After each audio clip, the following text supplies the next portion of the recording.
city of brotherly love, Philadelphia here at Star Bowl, which is a pretty cool venue, guys. And Scott Fishbowl live drafts are going on. There's 8 different drafts all happening at the same time, including my own Scott Fishbowl draft. If you're just tuning in right now, I just went through some of the early picks, but we're going to pause on that action right now because we do have a special, I guess, coming on here. It's very special. His name is Scott Fish, the guy they named this after. Or did you name it yourself, Scott? Well, I did, but not super intentionally. It was originally the FF Oasis Invitational, and then when my site FF Oasis closed, I needed a new name, and Twitter decided the Fishbowl sounded great. And when I went for fishbowl.com, fishbowl.net, fishbowl.any of that, they weren't available, so I did Scott Fishbowl, and the name just kind of stuck from there. It was just going to be the Fishbowl originally, though. Yeah, I mean, it is a great name. Now, obviously, it's like one of those like iconic names, which is pretty awesome stuff. And yes, you so this is 16 years ago. You had the Invitational initially there, but when did this really start to expand to like sort of, because it was a smaller tournament, right, early on. When did this really start to expand? Yeah, the early first couple of years were like 96 teams. About year 3 or 4, we started dipping into the hundreds. But when it really hit its momentum was about year 5 or 6. After my heart attack, when we made it about charity, Matthew Berry joined, and the NFL.com boys, and the CBS boys, and the Yahoo, like all the different, the serious people, all started to join. That's really when it snowballed, and everyone wanted to be a part of this and do some good. Yeah, that's exactly right too. And I talked about this during the week on podcast about the charity behind the event. I mean, the event's great. I love fantasy football, but there's so much more to this. And Scott, you've been one of the folks who's been at the forefront of really giving back in our industry. Can you tell us a little bit about that, a little bit about Fantasy Cares? Yeah, sure. So when Fantasy Cares started, we were just this small fundraiser that wanted to raise money to buy toys at Christmas time in partnership with Toys for Tots. And it got to the point that over the years, as that tournament snowballed, we're doing it now in 20 plus cities, $5,000 to $10,000 worth in each city. We're also giving money to like pet shelters and food shelves, and it's just grown to a point that it's almost indescribable and surreal, the amount of good it's able to do. But it just all started with that thing I used to tag shows with 15 plus years ago, that if you're in a fantasy league, just convince the league to give one entry fee to charity. You're not going to miss it. And the 100,000+ fantasy leagues out there, we could do a ton of good. And that idea kind of turned into this. It's really amazing stuff, man. I can't tell you how impressed I am by what you guys do, and just legitimately thank you for all of that. Now, also thank you for the madness of Scott Fishbowl. Each year, and I was saying this to folks who are sort of newly initiated to all of this, you devise a new scoring system.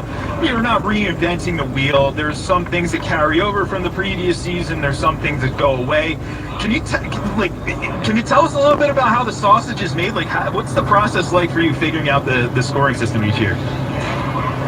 Yeah, so I do want that base in there, so any new person can kind of understand. Someone who's played fantasy football before can understand some of those base settings. But I make a tweak every year that sometimes it's thematic, or sometimes it's something that's going on with the league. Like when the league added new kick returns, I add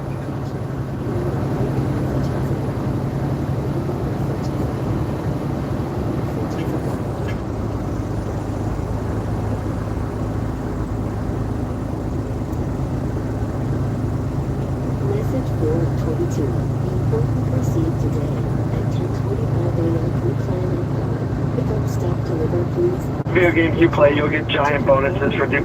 24298. Repair MTV automobile parts. Troy.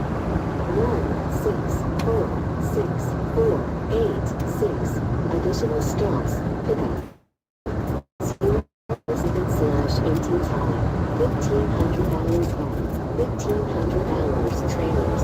1 6860 code, load at, address, Matroking Brooks Yard City, Brooks State, Brooklyn, 209-824-4640, driver load, and commodity, dry goods .10, load, high, header, dial, R, P, and 0, 0, 0, total WGT, core, 2281, total power, 1,225 pallets out, 00 BM, 5, 6, 0, 0, 2, 4, 1, 1, 8 miles, loaded, empty, PU per diamond, R, P, 0, 0, 0, 0, 8, 3, 8, 6, PU per 1, L, U, 6, 3, T, 6, X,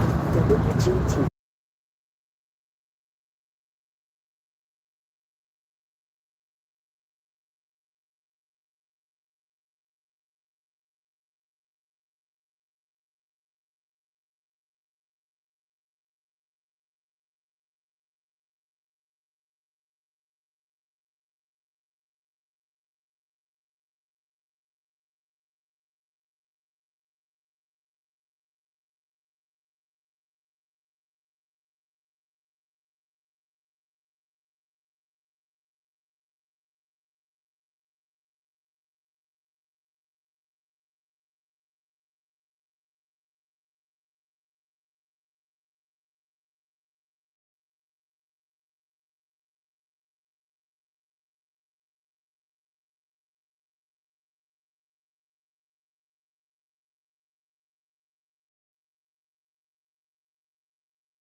about because we're going up to exit 119, which is DuPont, we're still getting almost all of our miles. It's just that it drops early in the morning, so we can have the rest of the day to run whatever hours we have left, and we won't have to worry about being down for 18 damn hours.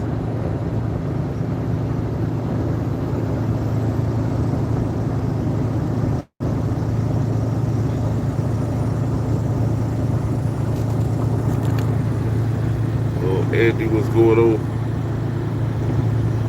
What's going on, Andy?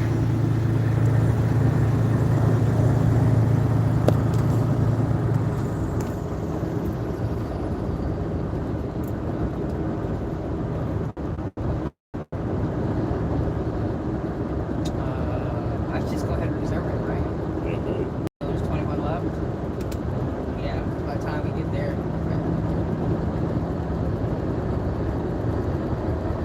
Alright, so we're not really losing out on a whole lot of miles.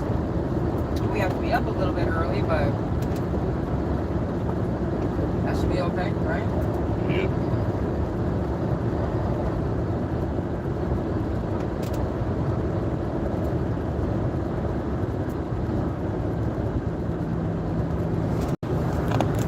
All right, happy Sunday. You just got back from church. What's the temperature out here? 76 degrees.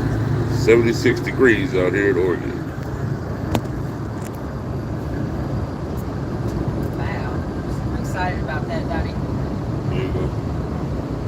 So we just got to be up at, look, we got to be up at 5:30. We want to be up early. So we think about doing a 34 and being up early anyway, right? Yeah, you wasn't happy about it. Huh? I said you wasn't happy about it. No. But if I take my pain medicine and my muscle, or at least my muscle relaxers along with my regular medicine, and I take it at like 8 o'clock, I'll be ready to go to sleep by 10.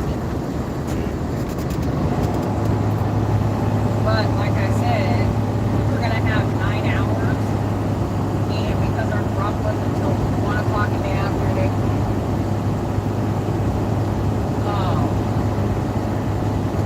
by the time we got unloaded, we got back on the road, it was going to be close to like 3 o'clock, and then 9 hours on top of that, we'll have to drop till midnight. Don't want to do that, Donnie. What I'm hoping that they'll do is have us go up there to DuPont, drop off at the Amazon facility, right? And then go to water, go to that cab, go to Halsey, take or that's looking right on the way.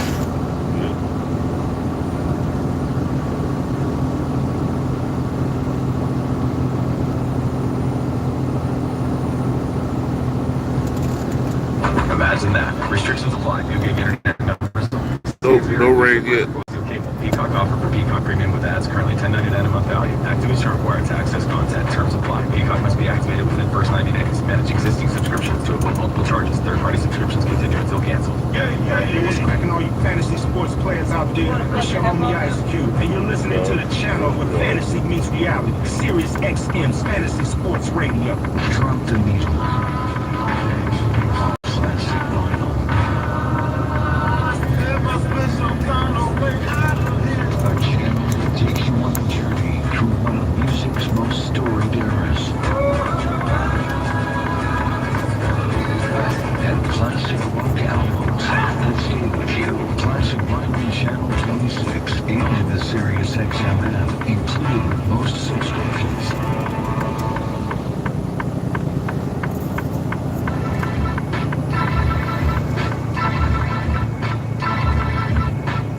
Dr. J, Michael Jack Schmidt, Reggie White, Jeff Radcliffe, all superstars who've set foot in Philadelphia. Back to the Jeff Radcliffe Show. Yeah, that's a stretch there, announcer guy. That is a stretch indeed. That's kind of like the Jeopardy Cliff Clavin answer of they've never been in my kitchen. I have basically nothing in common with those three superstars, all-time greats in their respective sports. But we are here in Philadelphia. We are drafting. Yes, sir. It's not too early to draft. It is July 19th, but everybody's drafting the same conditions here at the same time.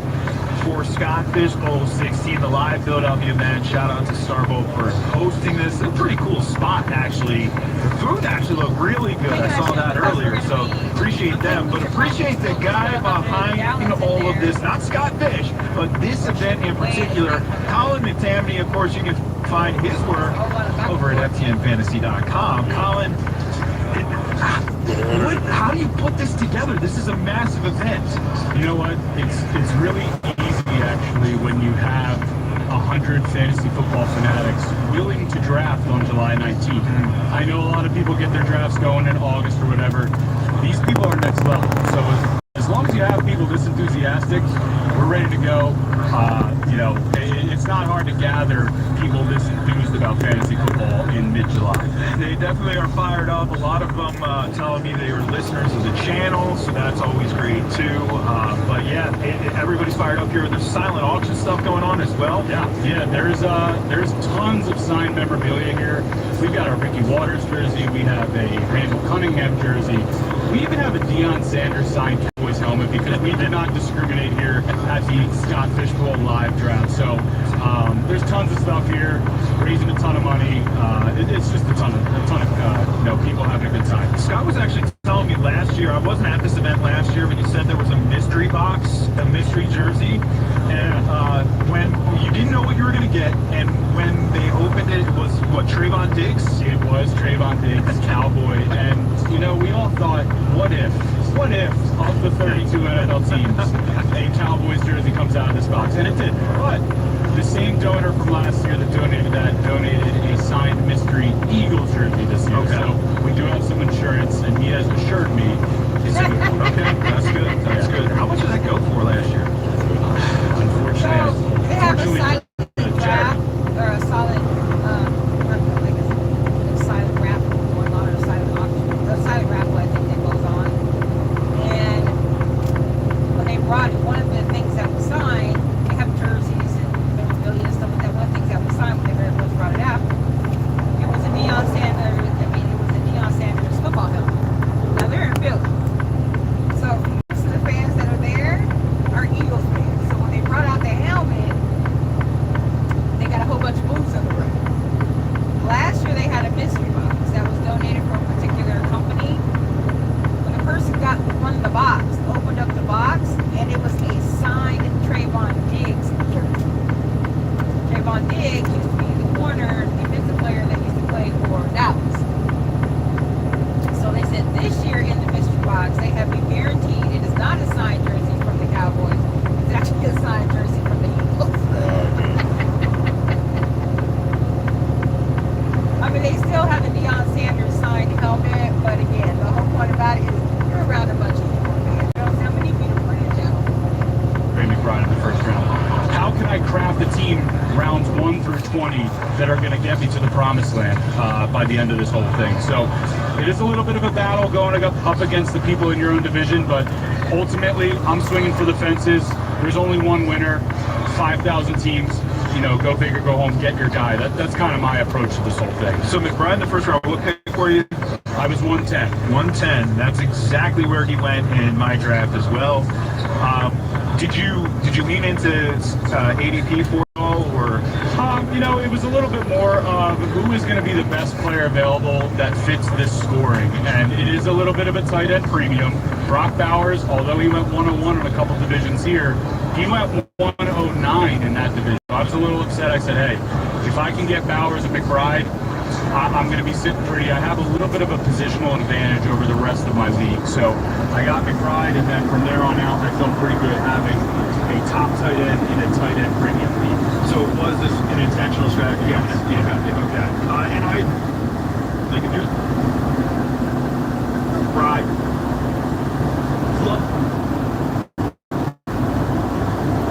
Yes, it works for them, but it doesn't push anybody else. Is it? This and so no. Or tight ends up.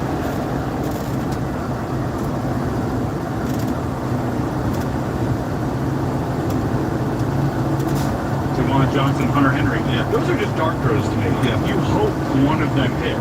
Me, I grabbed Kyle Pitts in round 6. I know he's kind of a glorified wide receiver, but again, he's listed as a tight end, and this is tight end premium scoring. So there are some guys I have circled and underlined, but I'm not just attacking the position just to get the position, because again, the difference between maybe tight end 4 and tight end 16 is not all that much. No, it isn't. And sometimes it's just weekly, too. You're just lucky that they score that week. Now, Kyle Pitts is at least interesting because there's nobody else there other than Drake London. Obviously, Bijan's going to catch the ball in the backfield. But right now, I mean, penciled in, it's Jahan Dotson and Olamide Zaccheaus. Right. And maybe, maybe we get Zachariah Branch, but he's running back. Kyle Pitts is over next year as well. Supports top tight end. I mean, the targets that get funneled to tight end in his offense. I am of like mind there. I do think Tua is going to be the guy. I don't think you bring him in for any other reason other than that. Let's go to the rest of the draft. So second round, you come back after the turn. Where'd you go? I actually went with Drake London. So I had double tap Falcons a little bit here, but that's just, again, because funneling targets there. Yeah. There's points in this league for first downs, receptions, 100-yard bonuses. So these are just two guys on the same offense that I expect to have a ton of volume, and that's kind of at least giving me a high floor in this scoring system and hopefully a high ceiling. And for the folks out there, like, that wouldn't be a move that I would endorse in a home league. No. But this is a tournament. Like, right. It's different. Team stacking is a thing here that, especially if that team gets hot down the stretch, offensively, they don't have to be hot as an actual NFL team, but offensively, like the Arizona Cardinals have actually a ton of fantasy points there for McBride especially. Does that in any way, shape, or form cause you to be interested in Tua? Did you draft him? A little bit. So I looked, right? Tua went, I'm looking here, he went 14th round, second pick. So at that point, I had Jalen Hurts, who I got in the 5th, which I felt great about for the rushing. And then I actually grabbed Bo Nix in the 8th round. So some high upside rushing guys, explosive offenses. I felt pretty good about it. Did I want a QB3? Sure. Do I have one yet? No. That's okay. There's still guys out there. There's Carson Beck. Hey, maybe I don't start Carson Beck right away, but is Carson Beck playing week 8 onward? He might. Tua was one of those guys that, hey, I could draft him, but I don't need him to start, so I'm just going to let him slide down the draft board. Yeah, and I actually like what you did there with those two quarterbacks. So, and Carson Beck, I actually talked about him earlier in the show. There's going to be a point, almost certainly, where they're going to have to see what they have there. Yeah, I just hope the rest of my league isn't listening because he's still there and my pick's coming up. So hopefully we didn't spoil anything. And there he goes, right off the board right now. Yeah. Before we get you out of here, is your favorite pick so far out of any of them that you made in this draft? I mean, it's round 3. It's Devontae Smith. Nice. I feel fantastic about that, especially because I was able to stack him with Hurts 2 picks later. I just think Devontae Smith without A.J. Brown is set to explode. I'll give you a bonus one here. Parker Washington. He is all the buzz right now in the fantasy streets. We saw what he did at the end of last year. I think he was averaging over 70 yards per game in his final 6 games or so. Multiple 100-yard games, scoring touchdowns. Key asset to the Jacksonville Jaguars offense that are returning their quarterback, returning their play caller, same kind of, competition for targets. I just think he's going to be a staple there. I got him in round 7. I feel very comfortable with that. So I think he'll be a sneaky, high upside pick for my team here. I like that right there. I like the Devontae Smith. There's a lot of buzz for him right now. I talked to Lawrence Jackson of Roto World on Friday, and he was really banging the drum for Devontae Smith. Yeah, and I actually drafted Devontae Wicks as wide receiver 80, like in the 18th round. So hey, knock on wood here, but if Devontae Smith does happen to go down, at least Dontavian Wicks is familiar with Sean Mannion's offense. Maybe he is the wide receiver 2 or 3 there, depending on what goes on in Philly. Yeah, we'll see. We'll see indeed. But you got to throw those darts later, especially when there's 20 rounds in these drafts. Yeah. We'll let you get back to hosting this darn thing. I'll get back to hosting this darn thing. But Colin McTammany, appreciate you. And remember, you get all the stuff over at FTNFantasy.com. Colin, thanks for stopping by. Yeah, absolutely. Sounds good. All right, there he goes. All right, we're going to continue on. As I mentioned, some picks are flying off the board in my draft, so I wanted to get you up to speed a little bit there. So we'll keep it reset, all right? As I'm about to be up in the 4th round, maybe, just maybe, I'll make my pick on air again. So we'll see about that when I'm up in a few picks. But in 3 minutes, we'll continue on right here, live, Scott Fishbowl Draft, Philadelphia, Pennsylvania, special edition of the Jeff Ratcliffe Show on SiriusXM Fantasy Sports Radio. Hey, Conan here. I want to make sure you know that my new podcast with the legend, Mick Jagger, is out right now. I flew from Los Angeles to London, and I got to sit down with Mick Jagger for an hour-long conversation. We talked about the new work, but so often the conversation would span decades. Check out the new episode of Conor Bryant He's a Friend with Mick Jagger playing all week on Conor Bryant Radio, channel 104, or anytime on the SiriusXM app. I've never seen anything quite like this in sports. They are legends and icons.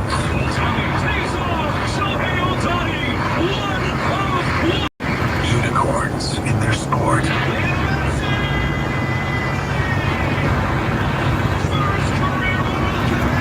The reason he's the greatest, he has everything. There is no way to stop Lionel Messi.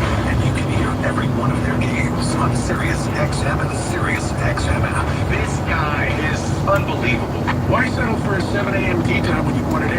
Or an iced coffee when you ask for hot?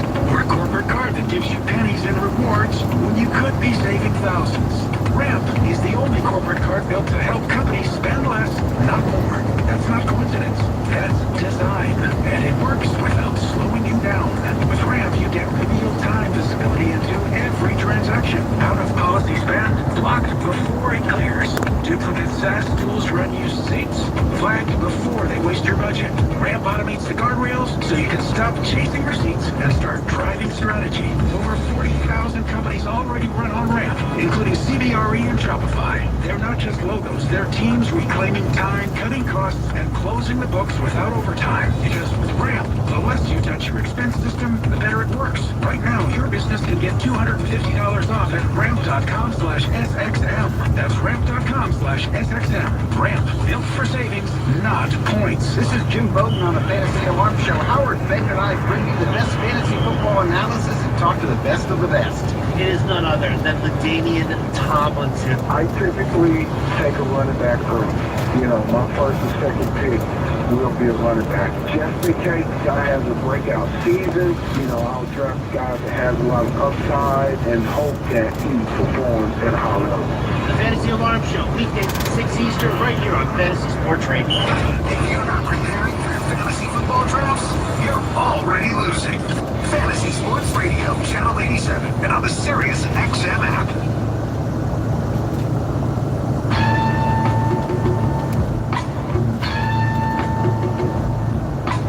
Working on the weekends to help you draft a winning fantasy football team. Back to the Jeff Ratcliffe Show, live from Philadelphia. That's right, we're putting in the work, man. We are putting in the work here in Philly, my neck of the woods.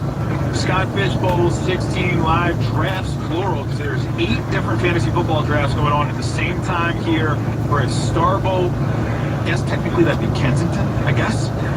The Rocky, what's Rocky? That's where we are right now. This place is pretty cool though, and obviously the excitement is real. We're about 4 rounds in, halfway through the 4th round of my draft. It looks like most drafts are about 3 or 4 rounds in right now, as multicolored stickers are being put on all boards across the room. And I'm about to be up, actually. I'm up in another pick here, but just wanted to kind of reset the deck a little bit as we're sitting here. This is a unique format. If you're just tuning in right now, go back to the earlier part of the show. You can live rewind if you're on the app. If not, you can go back and you use the app and go back and listen. But earlier in the show, I did break down the uniqueness of it. It's an ultra flex league, so there's 2 super flex spots and then 8 flex spots. So it does give you plenty of flexibility, obviously, pun intended. But it also changes the strategy, as does the scoring settings, the uniqueness of this particular league, as does the fact that it is a tournament. It's not just 12-team leagues. So for me, I did not treat this like a typical superflex. And really that seems to be the trend in this league as a whole. We're about halfway through the 4th round, and so far, let's see, how many quarterbacks have gone? 9 have gone so far. If this was a regular superflex, 9 would have been off the board by like probably part of the way through the 2nd round. So not treating it in that traditional way. Now also, this is a draft where certainly tight ends are prioritized because there is that extra point per first down, extra point per reception. Everybody else gets a half point per first down and reception. So we are seeing, let's see, Brock Bowers went first, McBride goes in the 1st round as well, Tucker Kraft goes in the 2nd round, Colson Lovell and Tyler Warren to start the 3rd round. Now an interesting one here from the guy right before me, maybe he knows something. Hunter Henry just went. I gotta do it to find Hunter Henry. Interesting pick. I have him all the way down at tight end 21, but hey, different strokes for different folks, and it goes to show you, and this is something I keep banging the table for on my regular broadcast. Of course, you listen to me on this channel Monday through Friday, 9 to 11 a.m. Eastern. But the thing, and I'll always get pushback on this, is mock drafts don't help you as much as you think. In fact, I think they end up hurting you more so than helping you in terms of draft preparation. When you mock draft, you are mocking in basically perfect conditions. You're mocking against ADP or site rankings or maybe some a little bit of algorithmic intelligence, maybe. But for the most part, you're drafting in perfect conditions. And then you get to a draft and you see Hunter Henry go in the 4th round. Anything can happen in live drafts. We saw it at the FSGA draft as well, where crazy stuff went down in that draft. Really crazy stuff went down. So you're not going to be prepared for that. The quote of everybody having a plan until you get punched in the mouth in fantasy football drafts. Be prepared is to go up against people who are actually really making decisions with something on the line. That's why I'm a bigger advocate for best ball. Even though the strategies aren't the same, the process of making a decision when it is your turn is the same. And I just did that as I was talking. I was up, Hunter Henry came off the board, so we're in the 4th round, and it's been quarterback-centric, really, at the beginning of the round. Jalen Hurts, Caleb Williams, Ladd McConkey went, then Jaden Daniels, Hunter Henry, and then I'm on the clock. Now, only 9 quarterbacks have come off the board so far, and I'm going to stick to that this year. I'm waiting until at least 10 come off the board before addressing in Superflex. Now, a regular Superflex league, I would have advocated for Josh Allen. Isn't in this particular format, but I'm going to wait on that. So I've gone Amon-Ra, I've gone A.J. Brown, I went Maurian Hampton, and now things are being changed. Hunter Henry is coming off the board, guys. With Derrick Henry, all right. That now makes a whole heck of a lot more sense, because I'm like, Hunter Henry in the 4th round? Well, Derrick Henry makes more sense to me, but I was up, as I mentioned. We'll get back to the story now. I had Derrick Henry a little bit, not much. Remember, scoring won't necessarily dramatically impact overall rankings, but it will impact essentially the rankings at a position.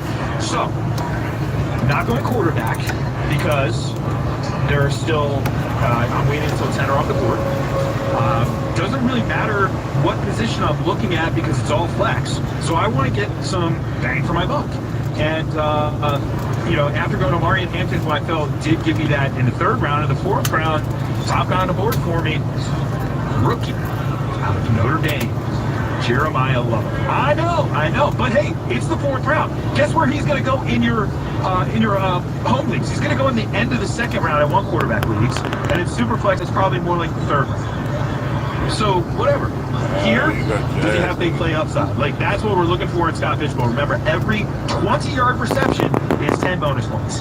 Every rush is 10 bonus points. He can do those things. Yes, I'm not necessarily bullish on the Arizona Cardinals, obvious. But he doesn't really have much competition for touches there. I know Tyler Algier is there, but they drafted this guy up at the top for a reason. and he's going to be involved. So now I've got, high volume at the top with Amon-Ra, high ceiling with A.J. Brown, clear-cut #1 receiver, great situation, upside young running back, Marion Hampton and Jeremiah Love. Feel pretty good about that so far. I didn't know where this was going to actually take me, because I did only really a little preparation for this. Looked at some ADP just to see kind of where drafts that have already done, like 350 or so drafts. That's a lot of collective to lean in on. But then, I sat down last night and quickly just put together, a board, and that's it. Didn't know where this thing was going to go. And I don't think you can know where they're going to go. A lot of times, and I get that, when you're prepared for a draft, you want to know, how is this draft going to go? You want to know what picks are going to come off the board, when, and how. But you're not going to know that until the draft. You just simply have to be prepared for the decisions you're ultimately going to have to make. I'm eventually going to have to break the seal on quarterback, by the way. We're going through 10 rounds here today, so we'll complete the remaining 10 rounds online, virtually from there. But really awesome event so far. There, the 10th quarterback just went. Trevor Lawrence goes right after me. So now it's go time for me. And honestly, they are playing this live here so they can hear what I'm saying. And guess what? I don't care. I'm still going to do it anyway. Doesn't matter. Doesn't matter. All right, so keep it locked here. If you got to step away, remember, you can always search on the SiriusXM app, Fantasy Drafts. That will give you all of our fantasy draft experience ever. That is the truth. It'll bring A.J. Ewing back to the plate. Leadoff hitter for the men. Special edition of the Jeff Ratcliffe Show. You don't want to miss any of this coverage, though, so don't go anywhere. You, of course, are listening to SiriusXM. Imagine just being able to turn the oil change. Is that teammates? But, they've gotten around to at BradyHarris.org. is the biggest Across the country, trust whole. We supply the batteries that keep critical systems running with. You fresh, feel good. At participating Canadian stores. Extras, taxes, and delivery additional. Expires August 31st. Freshly prepared. Cameras control protection.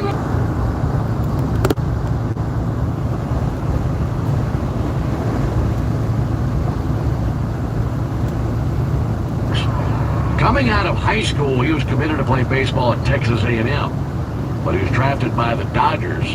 He was an 11th round selection in 2008, signed with LA. That started his professional career. 0-2 pitch, and Riley with a high drive, deep left field. That's got some smoke on it. Out of the ballpark into the Hank Aaron Terrace. He takes it ballsy deep, and it's 2-0 Braves. And now nobody out as they wipe that out off the board. Man, that has to feel great for Austin. Been waiting on that power. Is on the outside corner. Helping you draft a winning fantasy football team by studying how the experts choose their team. Back to live coverage of the Scott Fish Bowl, Philadelphia. From Starbolt, here's Jeff Ratcliffe. Hey, that's right. And it's not just experts, although I don't like that word anyway when it comes. I'm not a fantasy football expert. That's kind of dopey. We got a lot of regular folks here. Just people who like fantasy football. We also have former NFL players. Well, at least one. He just walked in. Connor Barwin, former Philadelphia Eagle himself, and it looks like he's going to get on the mic. So you're going to hear this in the background. How about this for a live event? You can hear Colin McTammany talking right now. He is telling everybody about Connor Barwin. And you can hear everybody giving a round of applause. This is like literally happening right next to me, so gotta love live radio. I am going to try to keep my voice down so I'm not talking over him. But either way, you heard what I was mentioning in the previous segment, where Trevor Lawrence did come off the board. That was a 10th quarterback. We're almost all the way through the fourth one, so kind of like affiliated band members over there. So you did have your Scott Fish. My home draft is done. I host the new 13 days from today. Yes, Yes, it is, and that'll be actually coinciding with the Flex Leagues, which I'll be at that. Excellent. Yeah, it's gonna. So let's get into it. I talked to Tammy, who organized this event earlier. Obviously, the event is different. It's unique. You're dealing with a very unique scoring system. You're dealing with the ultra flex format, so 2 super flex and 8 flex positions. You're dealing with a tournament as well, not a regular 12-team league. So what sort of strategic adjustments did you make heading into your draft? So every year, Scott tries to test us with this scoring system, and everyone tries to figure it out. They all figure out their own plans. And like, you have to be different when there's 5,000 people. To me, you have to be healthy. And pick the best players. I think sometimes people overdo some of the anomalies in the scoring system. I saw Colson Loveland go in the first round at one of these drafts. So I think sometimes people buy into the quirks a little too much. So I try to just do the best available, and hope the guys stay healthy. Because to me, that's the biggest part of SMP. You can pick the best players, but if they're not there at the end of the season, they're not helping. And in particular here, because you have 20 roster spots, so waivers is bad. Right. Yes. Yeah. And you're not getting much there. And I mean, every league is hyperactive too, so people are ahead of the curve trying to pick up guys who, maybe are the waiver wire flavor of the week 3 weeks from now, not this week. So it's tough. It's a sharp room. Now, what pick did you have? I had 2nd overall because I had the feeling there was not 3rd round reversal this year, and I turned out to be right, which was very helpful. I do not like 3rd round reversal. I agree. I do not either. All right, so who did you go with? Who went first, and then who did you go? Chase went first, and then I took Bijan Robinson second. Okay. Was there any thought about going wide receiver there, or possibly one of the tight ends? No, my thought was I figured the first person was going to take either Gibbs or Bijan, and I was going to take the second. So when he went, then I had to make the choice. And it was a tough one, but I went Bijan. So why was it just the day of the week, or like do you change the day? Maybe next time you do it at Jahmyr Gibbs, or do you firmly have Bijan ahead of Jahmyr Gibbs? I wouldn't say firmly, but I think enough that maybe I thought about it for 15 minutes, but it wasn't a long thought. I just Shouts out to Michael Boyle Sr. Go ahead and double tap. Building a lot for when Christian McCaffrey needed a little blow last year, but Bijan is still the offense, especially with Montgomery gone. But I think Gibbs is not a 20 carry guy that game. So we have to remember the video game scoring. Bonus points for a 40-plus yard run, a 20-plus yard reception. You get over 100 scrimmage yards. I like that little wrinkle there too, as opposed to just 100 rushing yards or just 100 receiving yards. Okay, so you come back around. Obviously, a little bit of a wait there for you to come back into the 2nd round. Where'd you go with your 2nd and 3rd rounds? So I did not expect. This was not my plan going into it, but I went to Austin Jinsey 2nd. Again, huge volume. A little question marks on the offense, but also catches a bunch of passes. So for that 100 scrimmage yards, he was at 60-40. I feel like he was going to have a good chance to get that a lot of the weeks. And then my league went wide receiver heavy, so I ended up with George Pickens in the 3rd. That's for the 40-yard receptions in the plays, which he was able to do last year. And the Cowboys' defense is not going to be great this year. Still going to be throwing a ton. So I held my nose a little bit with that one, but I went with Pickens could do what he did last year. And he is a player with something to prove in terms of, he's going to have the 27 and change this year on the franchise tag, but the long-term deal that he's looking for, he's got extra incentive to go out there and perform. All right, so you haven't mentioned a quarterback yet, and I don't think that's that out of the ordinary. In my draft, he's sitting right next to me, so you can see the board. By the time you would have had your pick, your 3rd round pick, 4 quarterbacks were off the board. I'd imagine yours is probably somewhat similar. Yeah. I ended up 6th round. I think I went Trevor Lawrence as my first quarterback, which I also paired with Brian Thomas. And I hope that he turns around this year. But again, big play kind of guy. That was my little quarterback wide receiver stack there. Did you come in thinking that you were probably going to end up waiting at quarterback? Was it a strategy or? Yeah. Some people, I've seen some people here start quarterback. I saw a Jalen Hurts, Brock Purdy, 212, 301.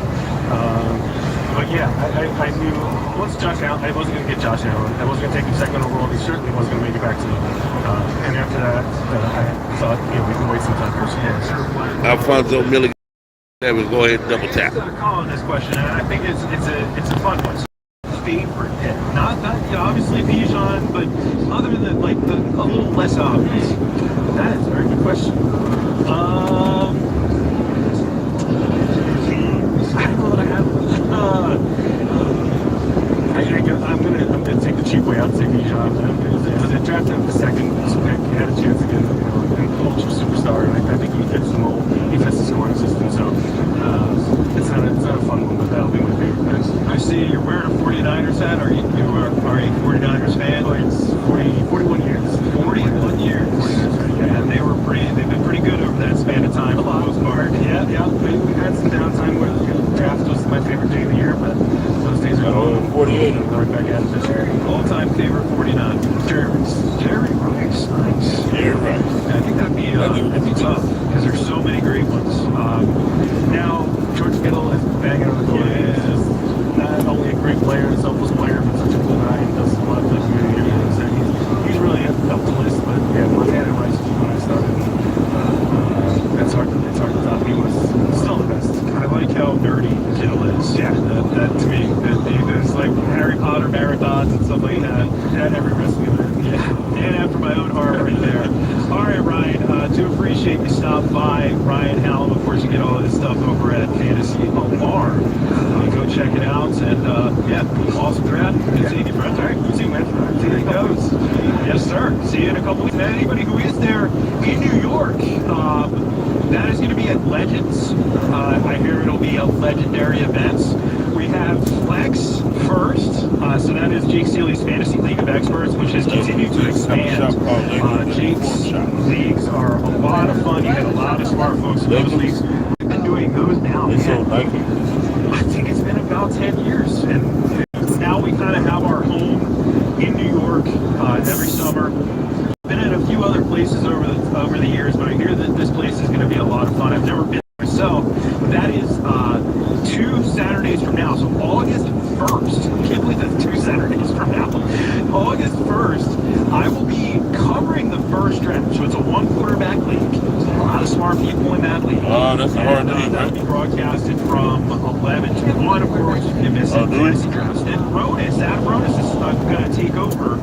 And I'm going to go and draft in the Superflex League. He'll be covering that. And then you also have, like you heard, the Scott Fishbowl drafts there as well, the live Scott Fishbowl draft. So it's going to be a pretty awesome day. Getting closer. Training camp will be underway by then, which is also even like crazy for me to think about. And we will finally actually have some news to talk about other than Brandon Ayuk's social media accounts. So that should be a lot of fun as well. But, plenty more content. We're going to have Kings Classic drafts coming up as well. You're really going to get a lot of different, ideas and insight into how all this stuff goes down so that you can be a better drafter this year. I mean, that's what it is all about right there. So I had mentioned in my draft, because my draft is currently going on, I'm a few picks away from being up. But I was waiting for 10 quarterbacks to come off the board. That happened right after my pick in the 4th round. Trevor Lawrence was the 10th quarterback. Since then, 2 more have come off the board, but it has been a pretty healthy run of wide receivers as well. So after I went Trevor Lawrence, then Emeka Egbuka, Garrett Wilson, Jalen Waddle, T. Higgins, right in a row. Then on the turn, we had a little pairing action here. Jackson Dart, Malik Neighbors.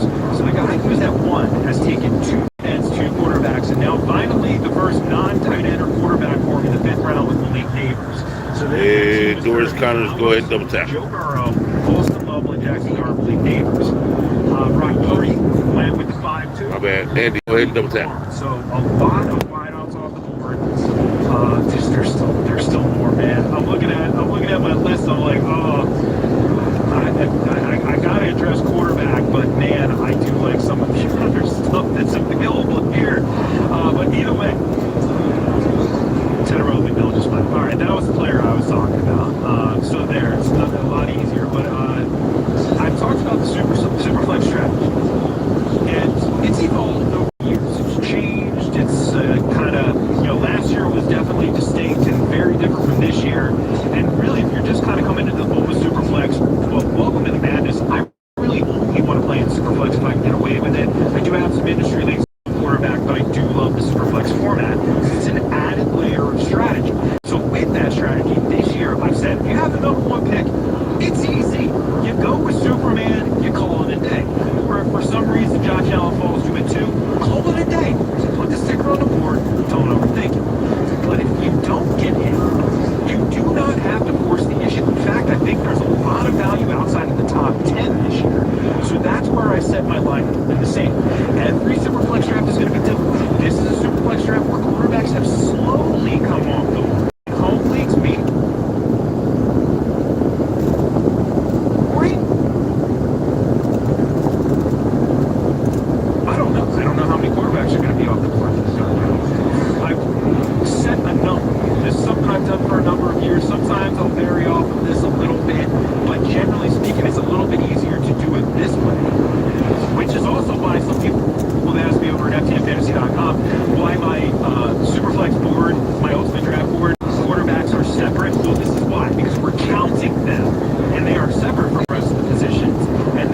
inflection point. Once we hit that number, then it's time to go. And so we have reached go time for me here. So get it. I do think I'll probably be up here for my pick. I'm 3 picks away. In about 3 minutes. Now I'm 2 picks away. So yeah, I'm gonna be up with my pick in the 5th round of the Scott Fishbowl 5 draft. Of course, we are here in Philadelphia, putting stickers on boards, fantasy football drafting with a bunch of passionate folks. A great event, and it continues on. So you do not want to miss this very special edition of the Jeff Ratcliffe Show, right here on SiriusXM Fantasy Sports Radio.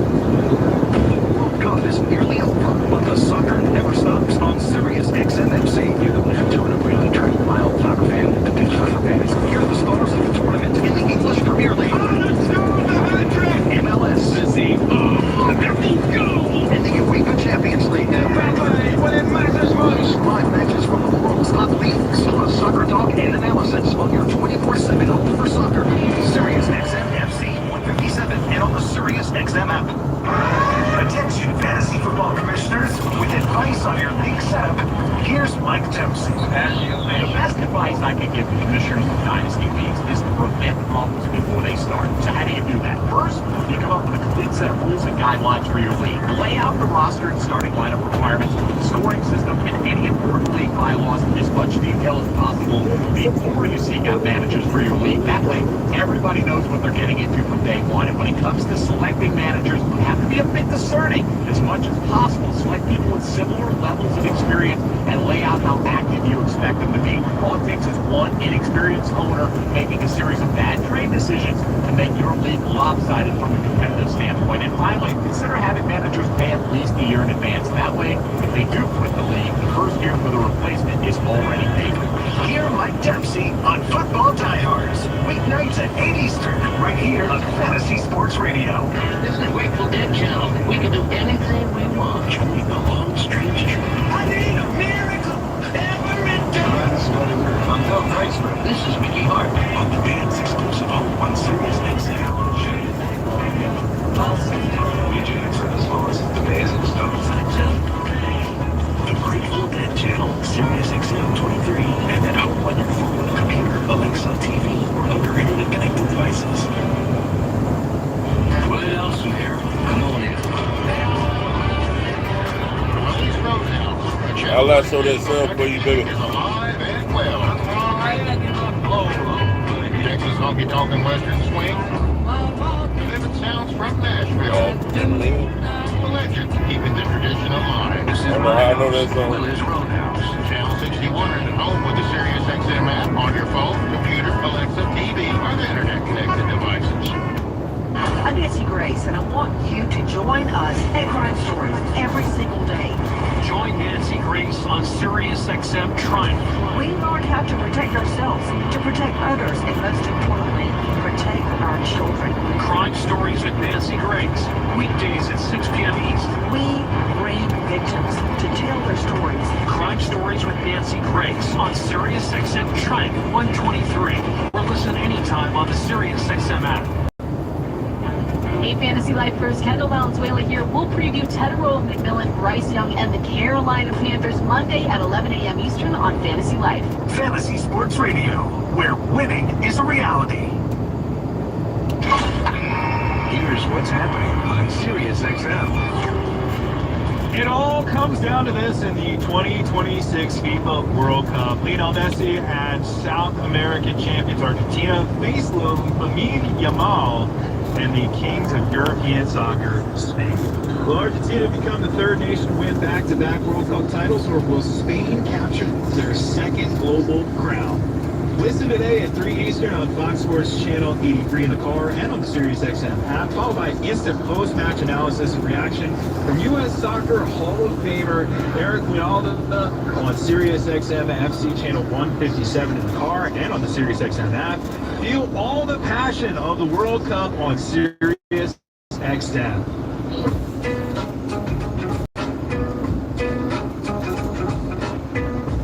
Live from with coverage of the Scott Fishbowl Philadelphia Fantasy Football Drafts.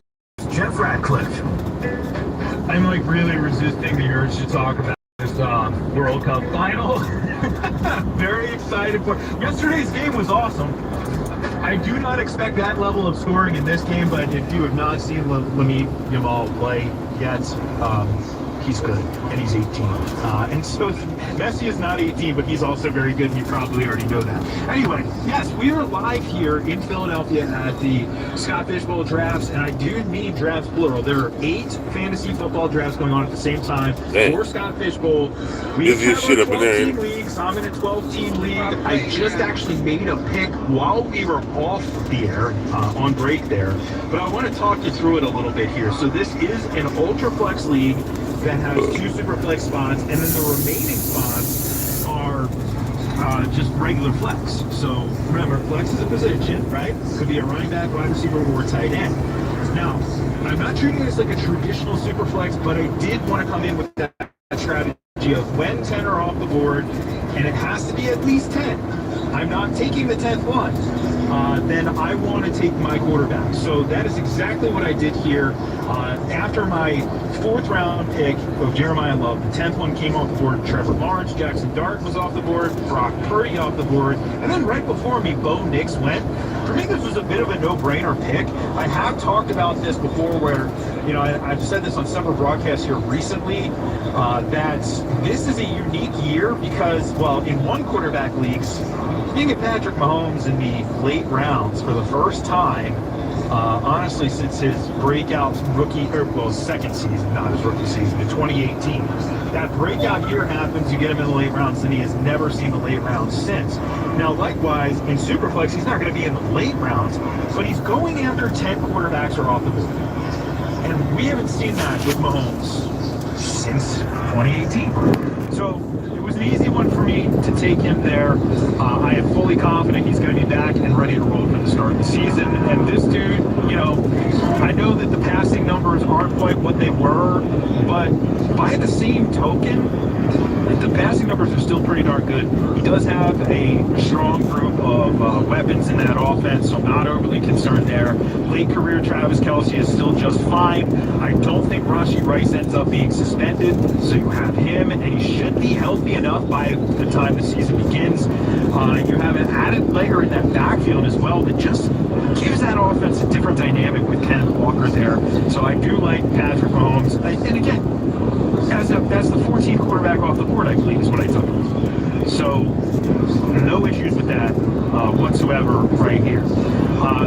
Now, the other part to the Superflex strategy that I wanted to get into is what do you do next? And the key is wait until 10 are off the board, at least 10 are off the board, and then hit the position. And then you hit the position again. So for me, in the 6th round, I'm going that direction again. Now, I don't really care who it is. We'll see who's there when I'm up.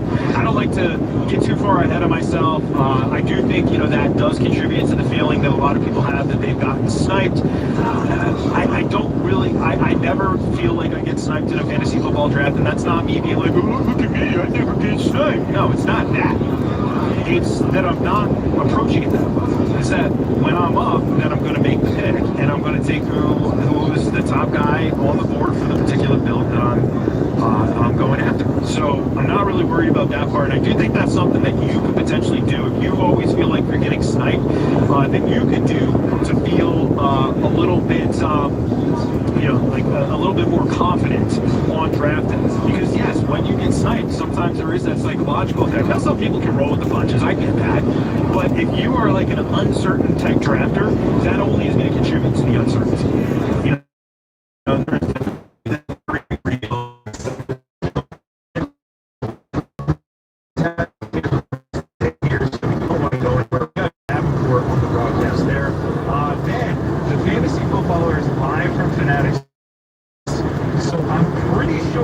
You know, I worked with the fantasy footballers on Friday, but I'm pretty sure this is going to be them talking to the Giants. They're going to talk to Jackson Dart and the backflip man himself, Cam Scatterbo. And then separately, they're also going to talk to Eli Manning, which to me, Eli Manning low-key hilarious. I love with Eli Manning. I think he's so funny and very entertaining just as a guest as a whole. So that's going to be fun. And then, you know, the footballers are just, you know, they're a great listen. It was fun working with them, man. If you missed that broadcast, you can check it out on the SiriusXM app. Just search out my name, Jeff Ratcliffe. You'll find previous episodes of the show. But that was from Friday. Of course, tonight, and they're on from 5 to 6. But then tonight, 6 to 8 Eastern, Wayne Daly, Jason Mizrahi, John Alessia, and Tony Nighthouse are on the broadcast. You know, three-man booth right there. So we're going to continue on. And actually, it's interesting. Now, I will say, there are a lot of men here, but there are a few female participants in the Scott Fishbowl drafts. And we're going to have one of them stop by in just a few minutes as well. So you definitely don't want to miss that. We'll do that coming up actually in 3 minutes. So don't go anywhere. We are here live in Starbowl in Philadelphia, Scott Fishbowl 16th. So at the top of the order coming up, 0-1. Swing and a miss, 0-2. The slider and his curveball is two best swing and miss pitches. And it's the second time they come up. They've seen him quite a bit. And, you know, he doesn't really have anything to switch it up. Today he's done a much better job using the sinker and the cutter to get to the first time in the order. So he still has that slider available. He's getting needed here with first and second, no outs. Kind of lose that element of surprise that second trip through. 3-0 Braves. Ezekiel Duran, the batter. He swings wildly and misses a sinker away. Nothing at 1 now with Duran. Duran lined out to Austin Riley in the second inning. 267 hitter with 10 home runs. One pitch, he chases again and missed it. Nothing at 2 after he got the slider by him. Good time for a strikeout. Grant has just one of those. That was against Chop Peterson to lead off the game. 0-2. Adios. Swung on and missed. Another slider away. Got him on 3 pitches. The map. When allergies hit hard, they don't just slow you down. They... Put you on a water filter? Normal spots, next pitch. The outside corner for a strike. 0-2. Quickly to Justin Croc. Wasting no time, gets his sign. The 0-2 pitch. Now straight down at the plate. Tell you what, wouldn't think with Justin Croc. Crawford does not, he doesn't back up.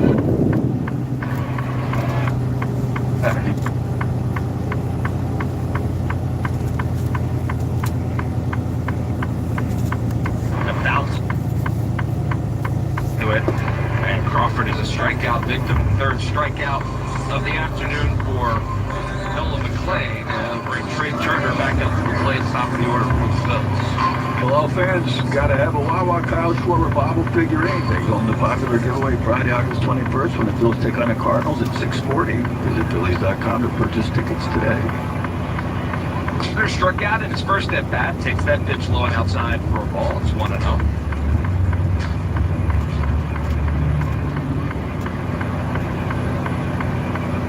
Line up in the 1-0 pitch, swing and a miss.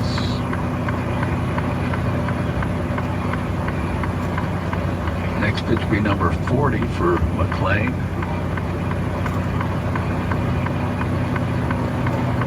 Line up the 1-1 pitch, another swing and no contact from Trey Turner there, so he's down in the count.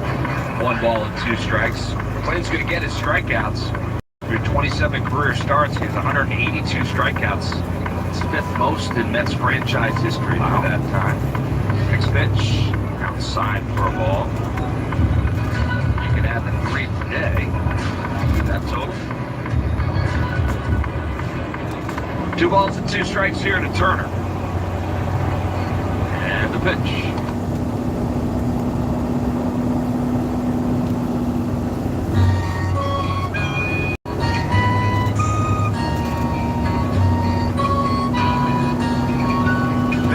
Jeff Ratcliffe Show, live from Starbowl in the city of brotherly love. Here's Jeff Ratcliffe. That's right. Why are we here, announcer guy? Burying the lead, not telling you that this is the Scott Fishbowl live draft in Philly.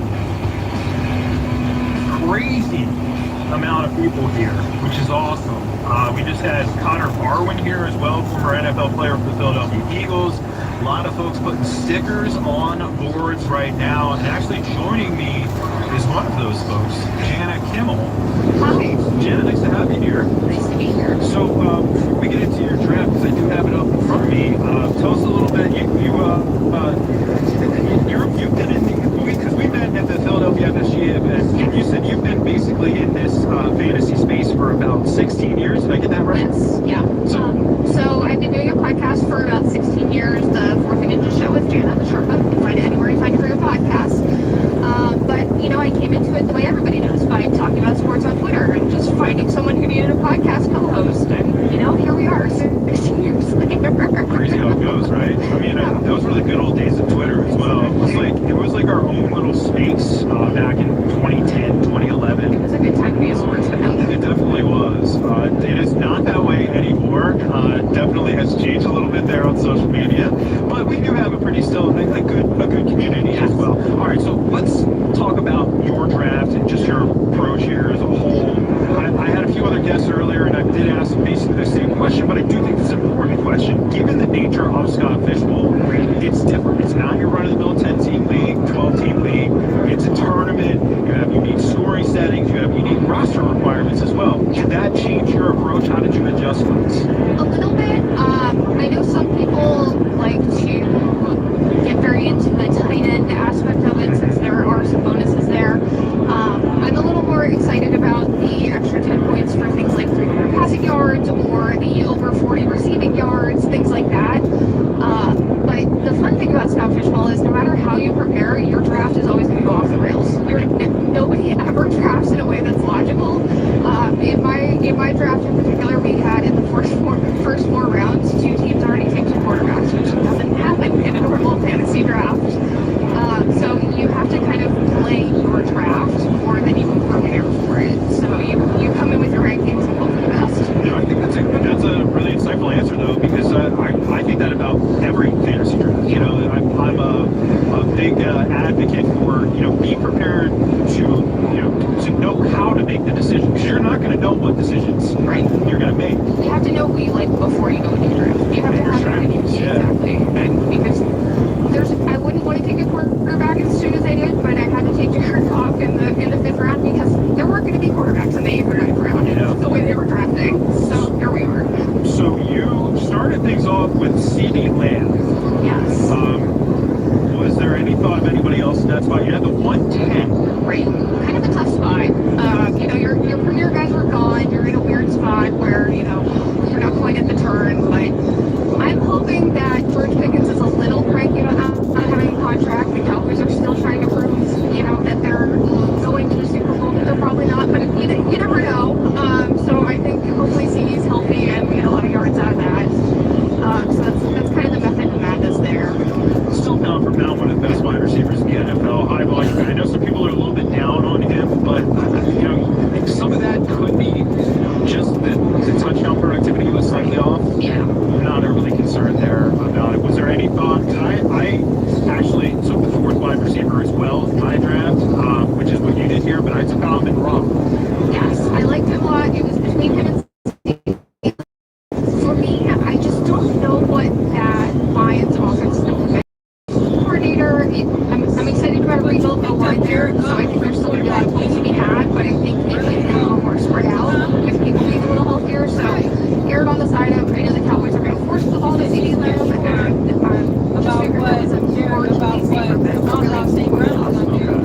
So 2nd round, Jonathan Taylor, and then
It's longer for sure, but it's not super, super long. It's very doable for guys like Burton where the rat goes up. All right, so you had mentioned tight ends, and that's sort of the other. It's like the lightning rod for this. Like either you're kind of all in on tight ends, or you're not. Somebody in your draft here has 3 tight ends. They went wild. Bowers, Tuckercraft, and Fannin. Somebody else has 2, Sam Laporta and George Kittle. Is it just if they're there, or like me, I'm actually specifically fading the tight ends in my draft. Yeah, last year I went early on tight ends. We didn't have the same bonuses, but I got burned with injuries. Brock Bowers killed my team last year. Can't predict that. I would have taken Kyle Pitts was he still available with my last pick. I like the upside there, but there were guys deeper in the rankings that I think will be fine and will outperform some of these. So I still like value in some of the wide receivers and running backs that are out there. So I'm kind of in your boat that we still have some good warm bodies that are going to be later rounds here at tight end. I don't necessarily think that the extra point for receptions and things like that is enough for me to boost them that much higher in my rankings. So now it's hearing you say that though. Did you, when you were up in the 5th round, did you go, I'm gonna go Goff because I think Kyle Pitts gets back to me? Yeah. And then lo and behold, standing right there, there goes that sticker. That is a common phenomenon. Most anybody out there who's been in a fantasy draft, even close to the turn, it's gonna happen. It's gonna happen. So she's at the 10, and in the 4 picks before her next pick, Patrick Mahomes, Kyle Pitts, Breece Hall, Christian Watson will come up with one. That happens. But that's all right. You definitely got plenty of juice there with Luther Burton. All right, we're gonna let you get back to your draft here. It's ongoing. You're in the 6th round. We're gonna do 10 rounds here for the listeners. 10 rounds live, then 10 rounds we'll do virtually. We'll complete this thing. But I'll let you get back to it. Real quick, Janet Kimmel, plug your podcast again. The 4th Ninja Show with Jana and the Sherpa. There you go, Janet. Appreciate you stopping by. Thanks for all right, good stuff right there. That's a lot of upside with that team, no doubt about it. And I think that's really the general idea when you're in a tournament. I'm a sucker for upside in general. When we get into the middle and late rounds, I am going ceiling over floor basically all the time. But especially in a tournament format like this, where you need to not only have that high ceiling, but then also put together a slightly unique build. It is interesting as you go through the Scott Fishbowl drafts, you will start to see certain players get selected with another player. Like it's like how many rosters have that combination of players. There are tools out there that actually tell that in terms of uniqueness or not in terms of our builds. But either way, ceiling is very, very, very important in a tournament style draft. My draft is slowed down to a crawl. I thought I would possibly have another pick here potentially coming up. I did go with Patrick Mahomes in the 5th round, and we got to the turn, and then we've kind of stalled out at 6-2. So Sam Laporta, Luther Burton, Juvion Henderson, Kyle Pitts, Harold Fannin, and then Breece Hall, all coming off the board in that range right there. There are a lot of interesting players left, but I already tipped my hand where I'm going to go with my next pick. All but certainly going to go in a particular direction here. So we will get to that when we do. But either way, if you are just tuning in right now, of course we're here at the Scott Fishbowl live event in Philadelphia. And again, just a shout out to Starbolt for hosting this thing. This place is pretty awesome. The event is popping. Space is actually huge here too. Enough for, honestly, we probably could have double the amount of drafts with the amount of space here. We have 8 fantasy drafts going on at the same time. From earlier, Scott Fish did stop by. We talked to him a little bit. He's not here. He's at the live Boston event. But he did mention, and I'm getting these questions. I saw a question on Twitter. How do I get into this? This sounds awesome. Well, you're right. It is awesome, and there is a way to get into it. Scott told us you go to scottfishbowl.com, I believe. I'm going to do it live here, and you can register to enter. Yeah, it's scottfishbowl.com, and you can register to. It says sign up now. Register and enter. You can donate to Fantasy Cares there as well. Looking at the schedule of all the live events here. So here you go. LA, Nashville, these all going on right now.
logo. There's one that looks like, basically from Mario Kart. There's an Angry Birds one that has like an Atari looking logo.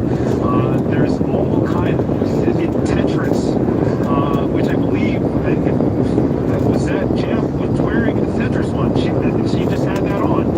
So all of that all goes to part of the obviously proceeds on Fantasy Care. So it's really great stuff. If you want to get in on it, go to ScottFishbowl.com. All right, so I'm still waiting here. We did get another pick off the board. It was DJ Moore in my draft. Still awaiting my next pick. We're going to keep going after him. Obviously, we're not going to be done by the end of this broadcast, which is this wraps in about 15 minutes from now. We're, of course, as I said earlier, going to make way for the weekend edition of Fantasy Points. My guys, Ryan Drake and Drew Davenport on there from 3 to 5 Eastern. But the picks will keep going here. And then you're going to hear me talk more about this, my draft in particular, on my regular broadcast. We'll be back tomorrow morning, 9 a.m. Eastern, like usual. And really the key, I think it all comes down to more about the strategies, the draft philosophies than anything. And so you'll hear more about that from yours truly. But we're going to wrap this thing up. I hope I will get one more pick in here before we get out of here. I'm at the 6-6. Still got 5 more picks to go before I'm up, or 4 more picks to go before I'm up. But either way, whether I make it or not, I'll tip my hand as to where I'm going to go with that particular pick and exactly why I'm going to do it. That will be coming up here in 3 minutes on this special edition of the Jeff Ratcliffe Show, live in Philadelphia,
Barkley, Rashee Rice, Emeka Egbuka, Jameson Williams, Alec Pierce for the other team who was not taking a quarterback today.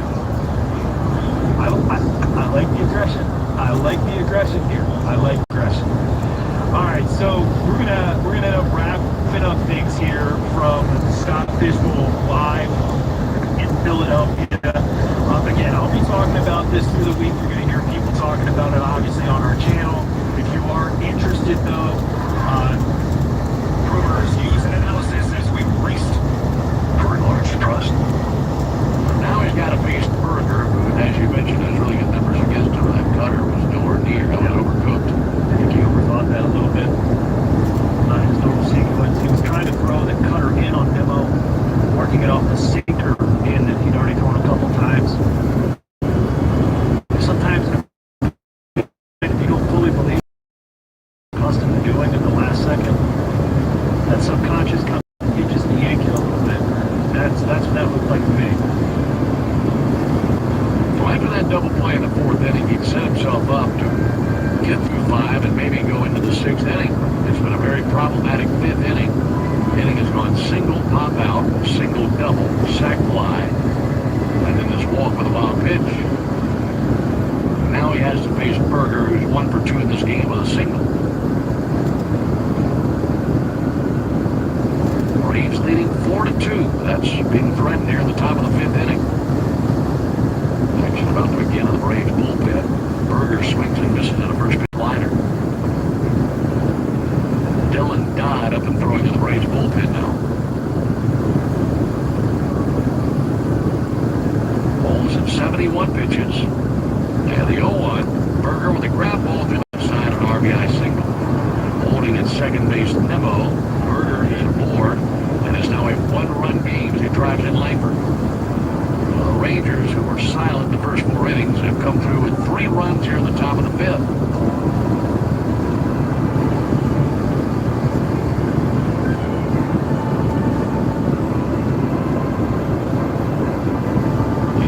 Duran is the 8th Ranger to the plate in the top of the 5th inning.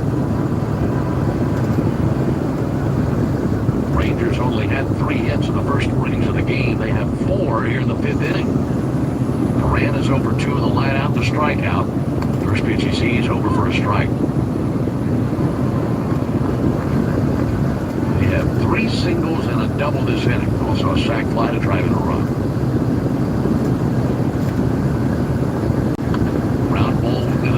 Riley is there, gathers and fires. There's the 3rd out. That's Palmiero goes to second. Rays have not lost 5 straight this year, but they're in danger now. Lost the last 4. That's Friday. The 1-0. Something up this 1-1. Yeah. Or 1 game top of the 8th inning.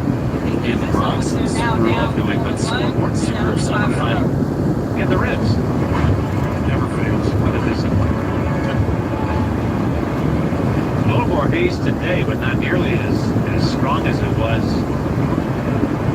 on Friday. Here comes the 1-1 from Skeens. And Alpin takes a strike back. And that pitch is a ball. Fraction of an inch. And that's about as close as you can get. They showed a close-up, and then they had 0.1 inches of missing the strike zone. So that one just inside, but good enough for ball 4 in the cup. What hits you can't get no fun for that. Right. First and second, with just 1 away. Ian has the plate switch hitter batting from the left side. Pitch off the outside, ball 1. Watson comes down, are sponsored by ExoticIllinois.com. Speeding in a work zone is like arguing with the ump. A no-win. On the sides, avoid the fines. Version second, Bregman first, at the plate pitch. Called straight fastball, 96 miles per hour, 1-1.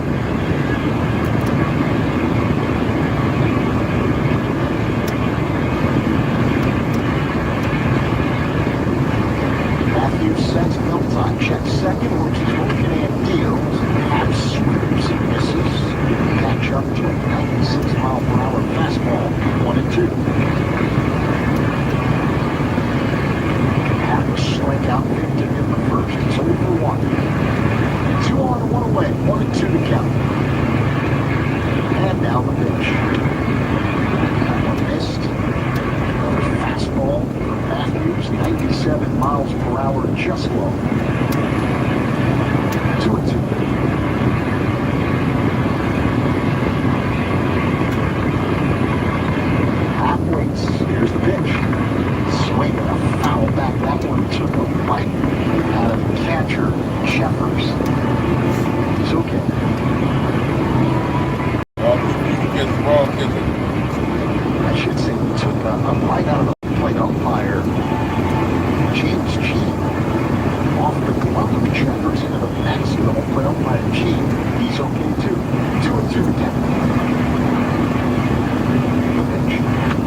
fair match between the Cubs and Twins.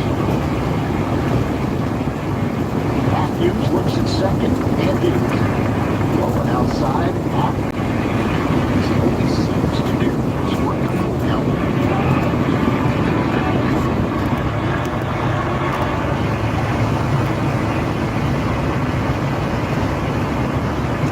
A payoff pitch.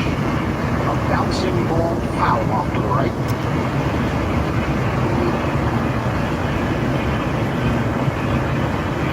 Michael Bush at second base, Alex Bregman at first. Just one away here in the last of the third. Lead blowing in.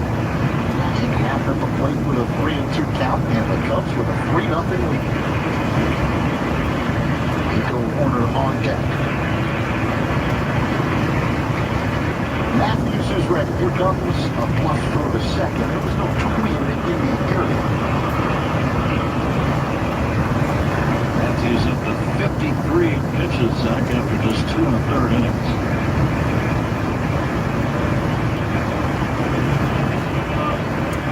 And here's the 3-2. Max swings, taps it foul by the plate. Just getting a piece of the heater to stay alive, so he'll do it again. We got to play the Vinnie's Beverage Depot attendance week, guys. You can't find it at Vinnie's. It's probably not worth drinking. We'll do so after this at bat by half. The 3-2 delivered. Line outside, ball 4. Back-to-back walks by the Cubs, loading the bases. Red hot Nico Warner. And before Warner steps to the plate, let's pause 10 seconds. Your station's still at a fair ball. That'll rattle around. Altuve racing for second. There's a double. Astros' third extra base hit of the weekend. Altuve with his 14th two-bagger of the year. Pretty horrible 0-2 pitch by Brandon Young. A hanging slider down the middle. And Altuve all over him. That was our Honda drive in the game. Racing today for a great deal on the Honda and your Greater Houston Honda dealer. See if that gets them going. Here's Jordan. Alvarez struck out looking his last time up. Young, the 6'6" right-hander, comes set. First pitch breaking ball's low. Still got blinking. You're wondering where Lumberton, Texas is. But Brandon Young is from. It's right off the border near Beaumont. Here's the 1-0. That's hit hard. Into the right field corner she goes. Altuve's going to score. Alvarez. A little skip into second base, and that's a run-scoring double. The Astros are on the board. It's 2-1 Baltimore. Well, best salves you can get that. Spraying them all around, Zach. Absolutely. Warner on the year hitting at 243.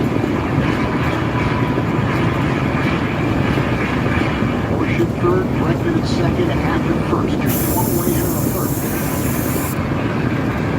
Matthews, the kick and pitch. Nico fouls it back off the screen to the right. 0-2. Here's love the bat with that infield in. It's just kind of creates more angles and more openings for you to get base hits. So let's see if Nico can take advantage. Warner waits for the 0-2 delivery. Here comes. Nico lines it out off the heading to the left. Matthews got away with a hanging off-speed pitch that time. Nico out in front, pulled it foul. It's a breaking ball inside the edge. High. 0-2 to count on Horner with the bases loaded and one away. Now the pitch. Nico swings, line drive. He drops it for a base hit. And deep last keeps over center fielder. It rolls all the way to the wall. 3 runs are in. Horner on his way to third. Stops there with a stand-up bases clearing triple. And the Cubs up 6-0 over the Twins.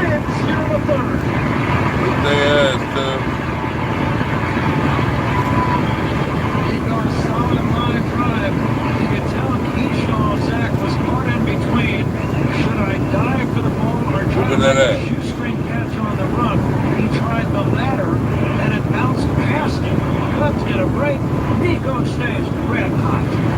3-run triple for Nico Warner. 6-0 Cubs here in the third, just one away. Pedro Ramirez at the plate, infield in the bench. Ramirez looks at a changeup low and outside, 1-0. And with that triple, North Shore Adult Diapers makes another donation to... The Cardinals have split the first two against the Diamondbacks in the desert. The 2-2. Jackson hits foul again out of the plate. It's ball. So Nick Russell is confirmed. San Diego has one challenge remaining. The count's 1-2. Nick Lofton still behind in the count. 1-2. Early on. Morales. Lofton leads up this third inning man. It's 2. Fastball's 9. It's 2-2. Lofton, Daglio, Thomas for the Royals. 2, 3, 4 rounds. So Bobby out of the lineup. Some back tightness time. 2-2 pitch. And breaking ball, this is outside. 3-2 count. So Tolbert's playing short for Bobby today. And he got today. He's a guy that has been pretty durable this year, but spotting him. There's a swing and a miss, the slider, and a strikeout of Lofton, and that is number 2 on the day for Ron Marquez.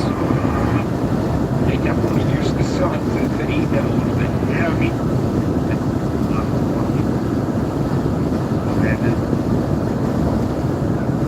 They shoot the goal before he got that ball under control. Right underneath him. So overall, he just finished as the #1 overall player in fantasy last year. But my favorite, it's actually a little bit true. It's James Cook in Buffalo. All right, good. So he finished his RB6 last year, and he's at the weakest pass game profile of all these running backs in the first round. And I think he can improve upon that. You look back, Run on the board. And it's now 6-0 New York. He can to downgrade our institutions. His rambling madness around the election that he lost, and everyone knows it, reveals that he just wants to tear down institutions for 2 reasons. 1, because he's a sore loser, but 2, because he wants to do that again come this November. I ask my colleagues, don't obey in advance, hold this president to account, and let's demand a diplomatic resolution. All right, Congresswoman Madeline Dean, we'll leave it there for now, and thanks so much for being with us, and safe travels there while you are in Hawaii with the many troops.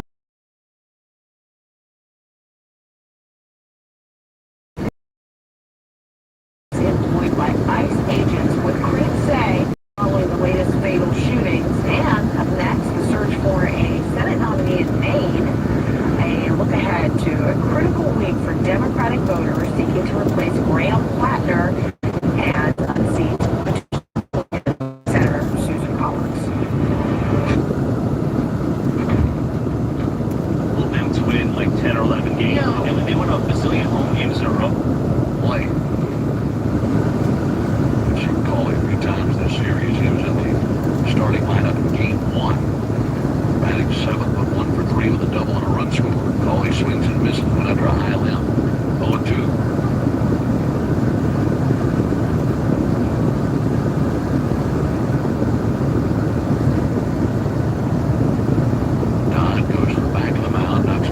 Spikes. The swirling breeze continues to blow here in Atlanta. 4-3 Braves at the top of the 6th inning. That snag there. There's the 0-2 pitch on the way. Only takes a ball high. It's coming one of those days where you look at the paperweights. Yeah. Yeah, you know, when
again at 2-2.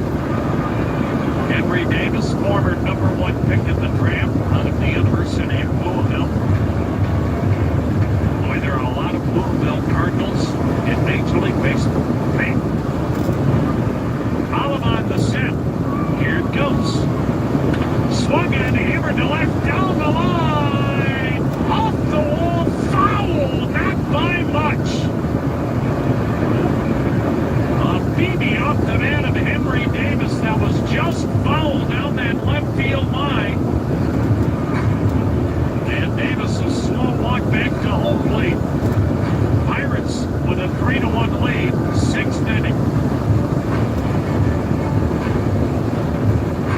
Really, when you look at this, the Pirates have dominated exception of the 8th and 9th innings last night. Now the 2-2. Got him! Swinging, chased the slider down and away. And a big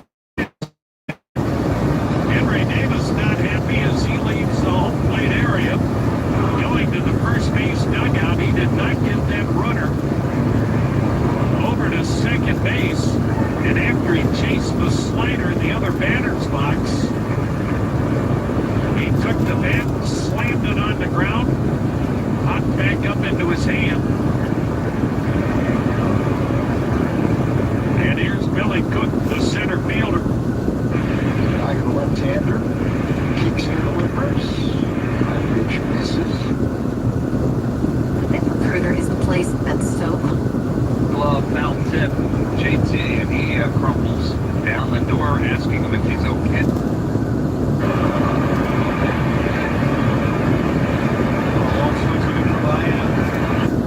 Ferguson. Oh, he goes very good on the backfield, catches the football, he only picks it other guys right for him away, etc.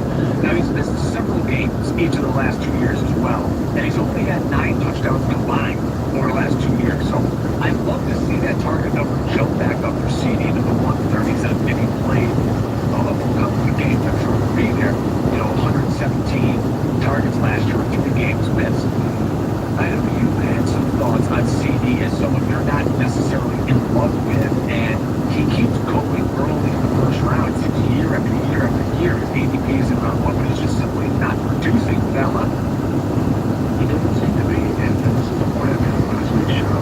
And I talked a little bit about George Pickens when we get to round 3 spoiler, but I feel like they're about the same guy, 2 rounds apart. And even if you look at their split last year, now we talked about that a little bit more later, but that was the all plan goes. If you look at his career finishes, there's one outlier, and that outlier is 2023 when he finished with #1 overall. That's the outlier season that everyone's still chasing, and I don't know if that's coming back. Yeah, playing the fantasy points data. You can search every metric possible. Again, use code SXM if you want to save 10% off. I mean, you look at receptions, and again, he missed time. He only played 14 games here, but Ferguson and Pickens outdid him in receptions.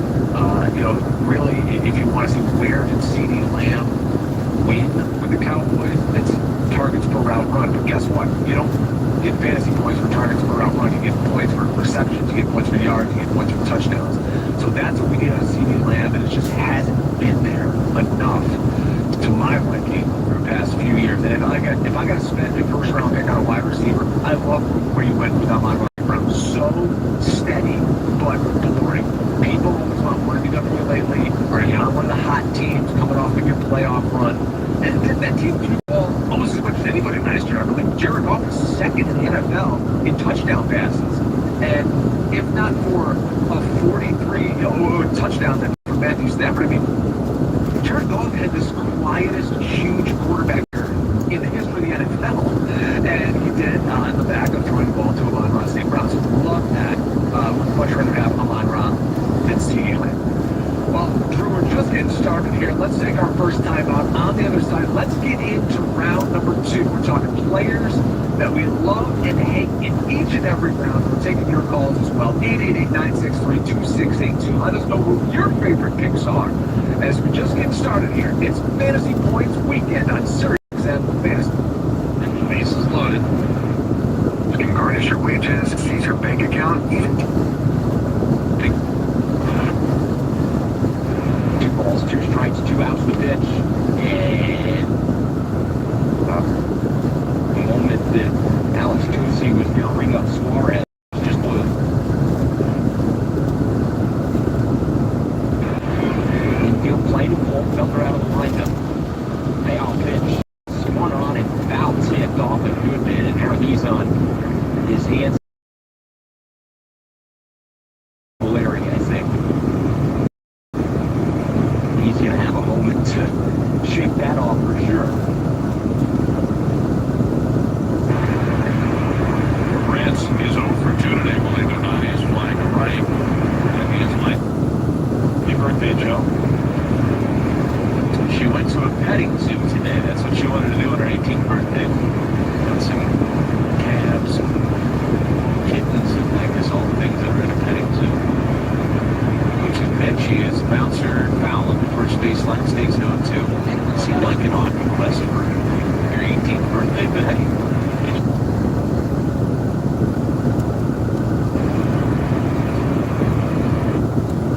Spend it with some fun animals. Yeah. We missed an obvious one, by the way, when you're 18. 0-2 pitch is a check swing foul back to the net. Stays in 0 balls and 2 strikes. Well, what is it? Josie can outflow. Yes, she can. She can serve on a jury. In the first game of the season for Houston. Not only does Kobe Mayo have a mini shin guard, he also wears a little pad on his left hand, which tells you he must have been hit there a few times. Gotta get longer with that on than for you. Yeah. The bow tie always gives me trouble. Here's the 1-2. Fastball high. And it's 2-2.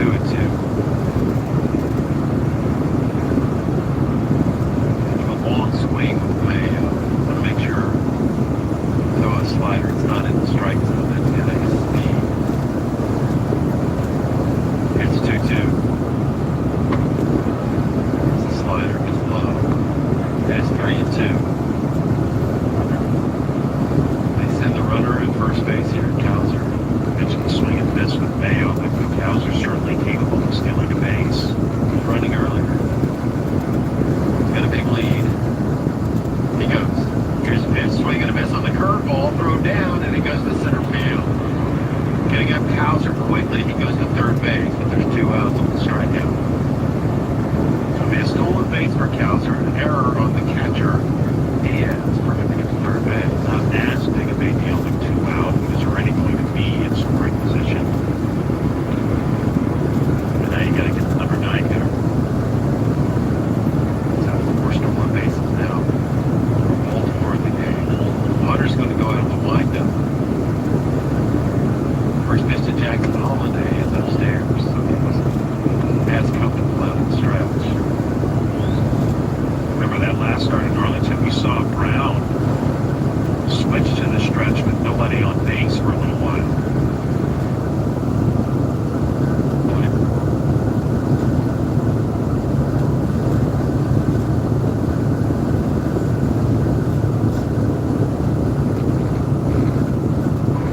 Gunnar Henderson's on deck. Here's the 2-out of Holiday. It's a number, and it goes to third base on 2 hops. Bray just throws off balance, and he gets Holiday for the 3rd out of the inning. So after all,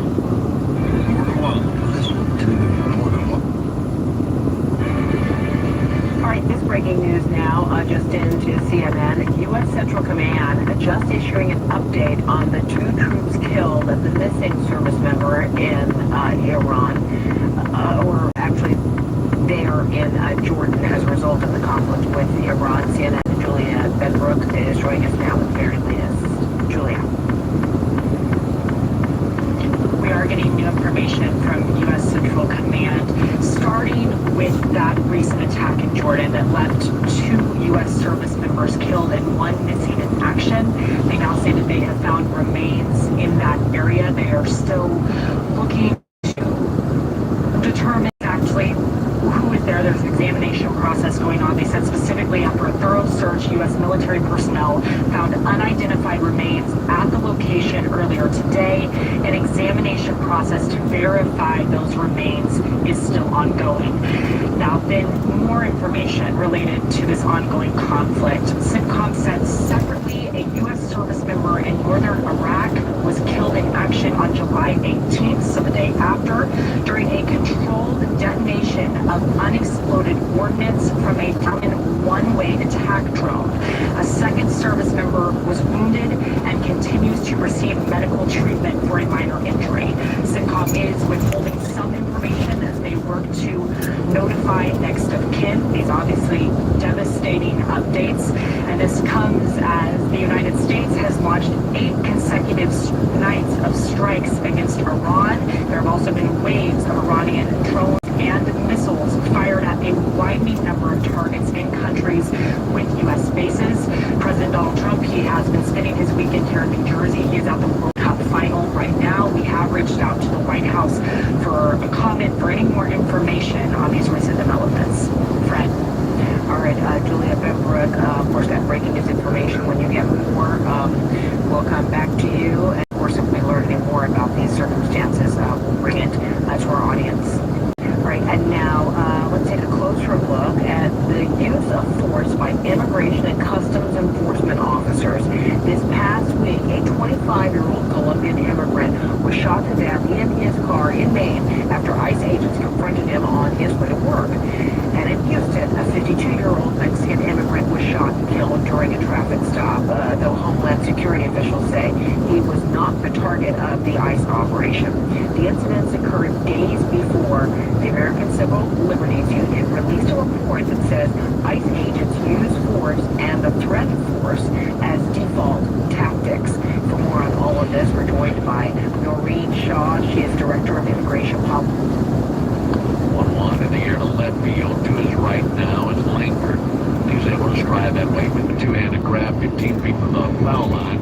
2 down in the 6th inning.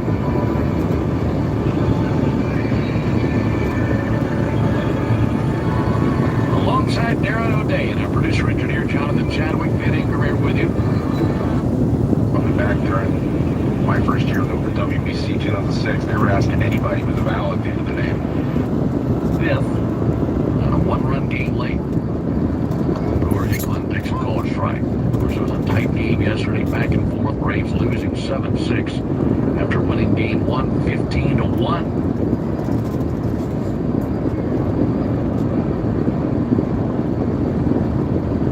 To Hicklin. Line drive and a base hit into left field. Turned around a slider. Second time he's been on base. He had walked 2 innings ago. Now has a single to go with his walk. Back to the top of the order to the hottest of them all, Drake Baldwin, who's 3 for 3 with 2 singles and a homer today. Yeah, you mentioned 1-run game yesterday. That was their 11th consecutive victory of 1-run games. That's a franchise record. So you'd love to put some distance between them here. Even 1, 2 runs. Pretty stout back end of the bullpen. See the path. Well, they're only 2 games over 500. That stat right there, one of the biggest reasons they're in the place in the AL West. Drake Baldwin makes ball high and outside. Because it hasn't been an exceptional division. Everybody's been around 500, the contenders anyway. And if the division stays that way, I'll say the team with the best record in 1-run game is probably going to win the thing. For a 4-hit day. There's a ball high, 2 balls, no strikes. The Rangers bullpen as a group, not great, but the back end of it is very good. And that's what 1-run games, an offense that can manufacture runs and a good back end of the bullpen. Those lead to those close victories. Pick off to first base, back into the 9th, Hicklin.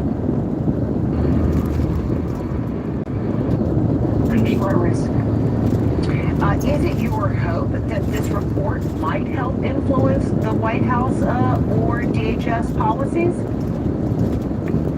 We hope it influences Congress to pull the funding from this agency. Congress just gave $240 billion to ICE and other immigration agencies to go into our communities. That's why we're seeing these arrests. It's not a coincidence. It's because of the funding that they have to go in. Now we need ICE to stand down, feel real pressure from Congress to pull back on this quota, which is just putting lives at risk, putting kids at risk. One of the things we documented in the report is 214 kids we identified, including citizen kids who've been targeted or subjected to misconduct by ICE. We're talking about a kid in a backpack with last year. Too much was enough. All right. Lots of disturbing details in your report. Noreen Shaw, the ACLU, thank you so much. Thank you. And we've got more on our breaking news. The U.S. military announcing that another service member has been killed in action, this time in northern Iraq. The number of service members killed during the war with Iran now rising to 17. More on that after this. We all hear the radio ads about the IRS. They tell you to be afraid, to be scared, and they try to frighten you into calling. I'm not here to do that. Tax Relief Advocates is different. TRA is here to tell you that if you owe money to the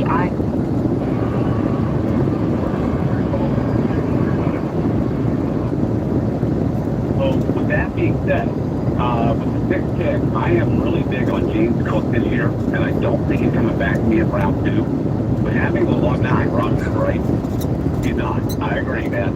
I'm really leaning towards taking him in an art scoring format last year. He actually outscored on Monroe St. Brown, and those are the 2 guys I'm thinking will be there. It's going to be my dilemma.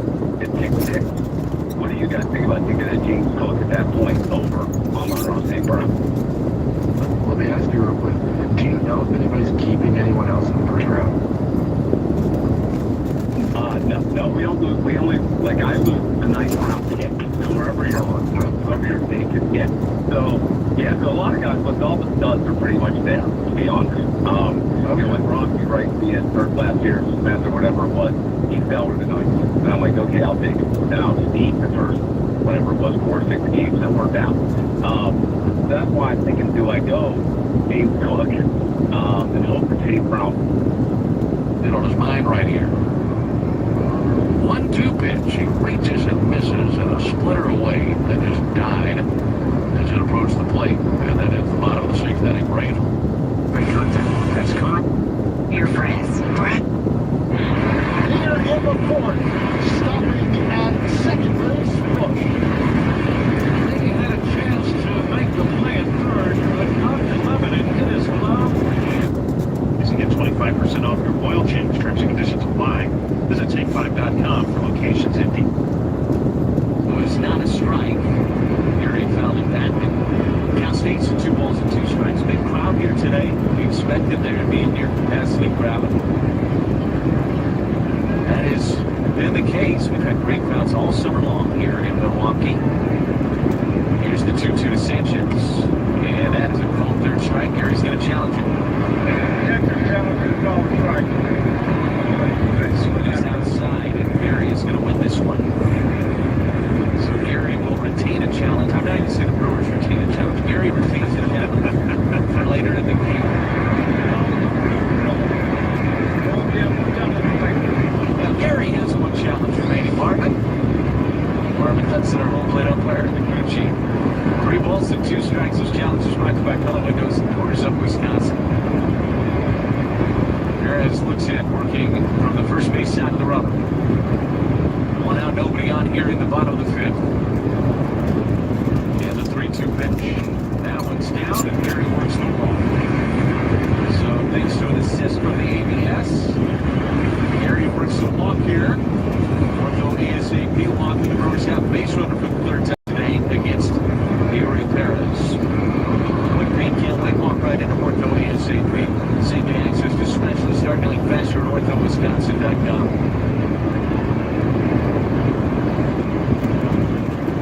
So here's Brayton Shoemake.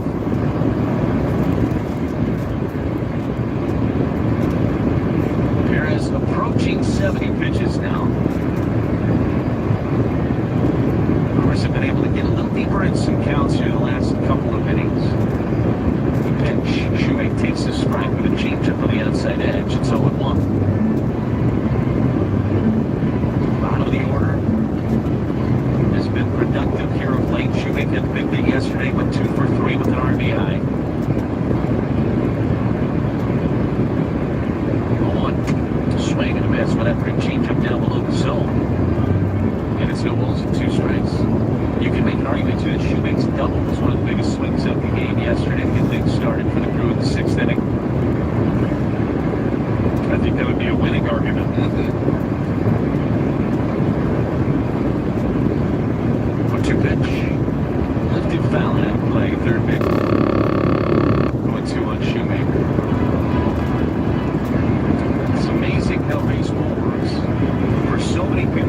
crowd yesterday. They maybe didn't really know who Braden Shoemaker was. We played a couple of games with the Brewers. Made his debut on the road in Pittsburgh last Sunday before the All-Star break. 0-2, swing and a miss. Lewis sinker passed him at 99. And a strikeout number 8 for Perez. And there's 2 down now for Joey Ortiz. It's because of when he made his debut and making it on the road and then coming back here. It might have been a little bit for some of the Brewers fans to even figure out who Braden Shoemaker was. And there he was, right in the middle of that wave yesterday for the Brewers. Pretty cool stuff.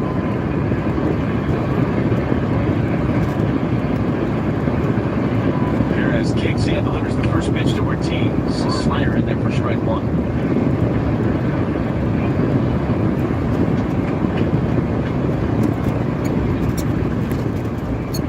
Sanchez at first with 2 outs. Brewers trailing 1-0 to the Marlins here at the bottom of the 5th. Perez kicks, delivers the 0-1, and misses a 1-hopper backhand by the shortstop Sonoma, who throws to second to take care of Sanchez. And the inning is over. Joey hit it pretty hard, but right at the shortstop. Javier Sonoma, 107 off the bat of Joey Ortiz, sticking with a theme of some very hard contact. Brewers infielder. Unable to get anything crossed, though, for the Crew. We go to the 6th inning. It's 1-0 Miami on the Brewers Radio Network, presented by American Family Insurance. For every mile of highway, every bridge connecting our communities, the skilled union laborers of Wyoming, Wisconsin are on the job. They're building and maintaining the infrastructure our Wisconsin residents, industries, and economy depend on every day. So when you see construction signs, orange barrels, and flashing lights, please slow down. Those work zones protect Wyoming's skilled men and women. Strong roads, strong bridges, stronger Wisconsin. Wyoming, feel the power. As a proud part of the Milwaukee Brewers, Steinhoffels knows a good season starts with a great night's sleep. That's why Steinhoffels has all the best mattress brands and an exclusive Discover Your Sleep system that takes the guesswork out of finding the perfect fit for you. And with free delivery plus Steinhoffels' 120-night sleep guarantee, you can rest easy knowing you made the right call. Sleep better all season long. Steinhoffels, born and bred in Milwaukee, just like the Brewers. Nothing says summer like baseball. Whether you're headed to the stadium solo or tailgating with friends, Tsunami Express Car Wash keeps your ride ready. Wash away dust, rust, and road rust. Unlimited daily washes and free vacuums as a Tsunami Express member. So before you cheer on the Crew, make sure your vehicle looks as good as your game day spirit. Let's start at just $16 for your first month. Learn more at TsunamiExpress.com. Tsunami Express Car Wash, the official car wash of the Milwaukee Brewers. American Family Insurance is always a big call. That's because their agents are always there to protect your dreams.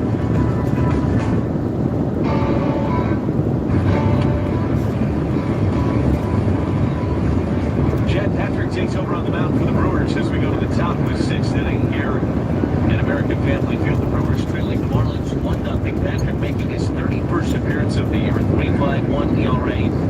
Covering 74 to 3rd innings. Gasser goes 2 times through the Marlins lineup.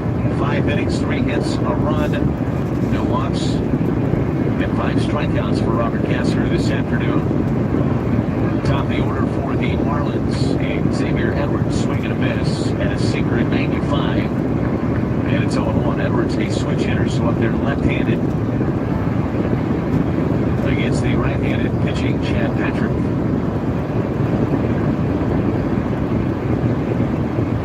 Edwards steps out for a moment. And now climbs back into the bottom.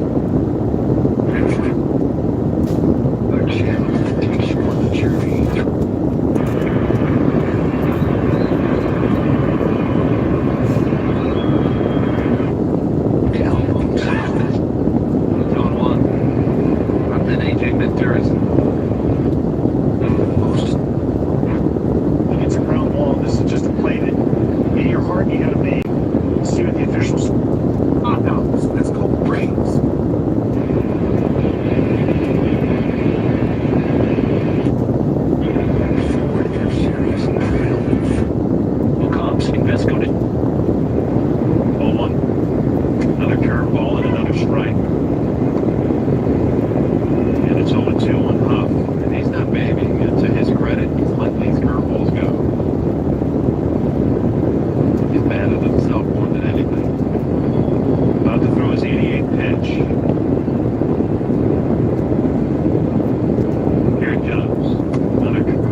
Yeah, we had a lot here in New York, Ryan.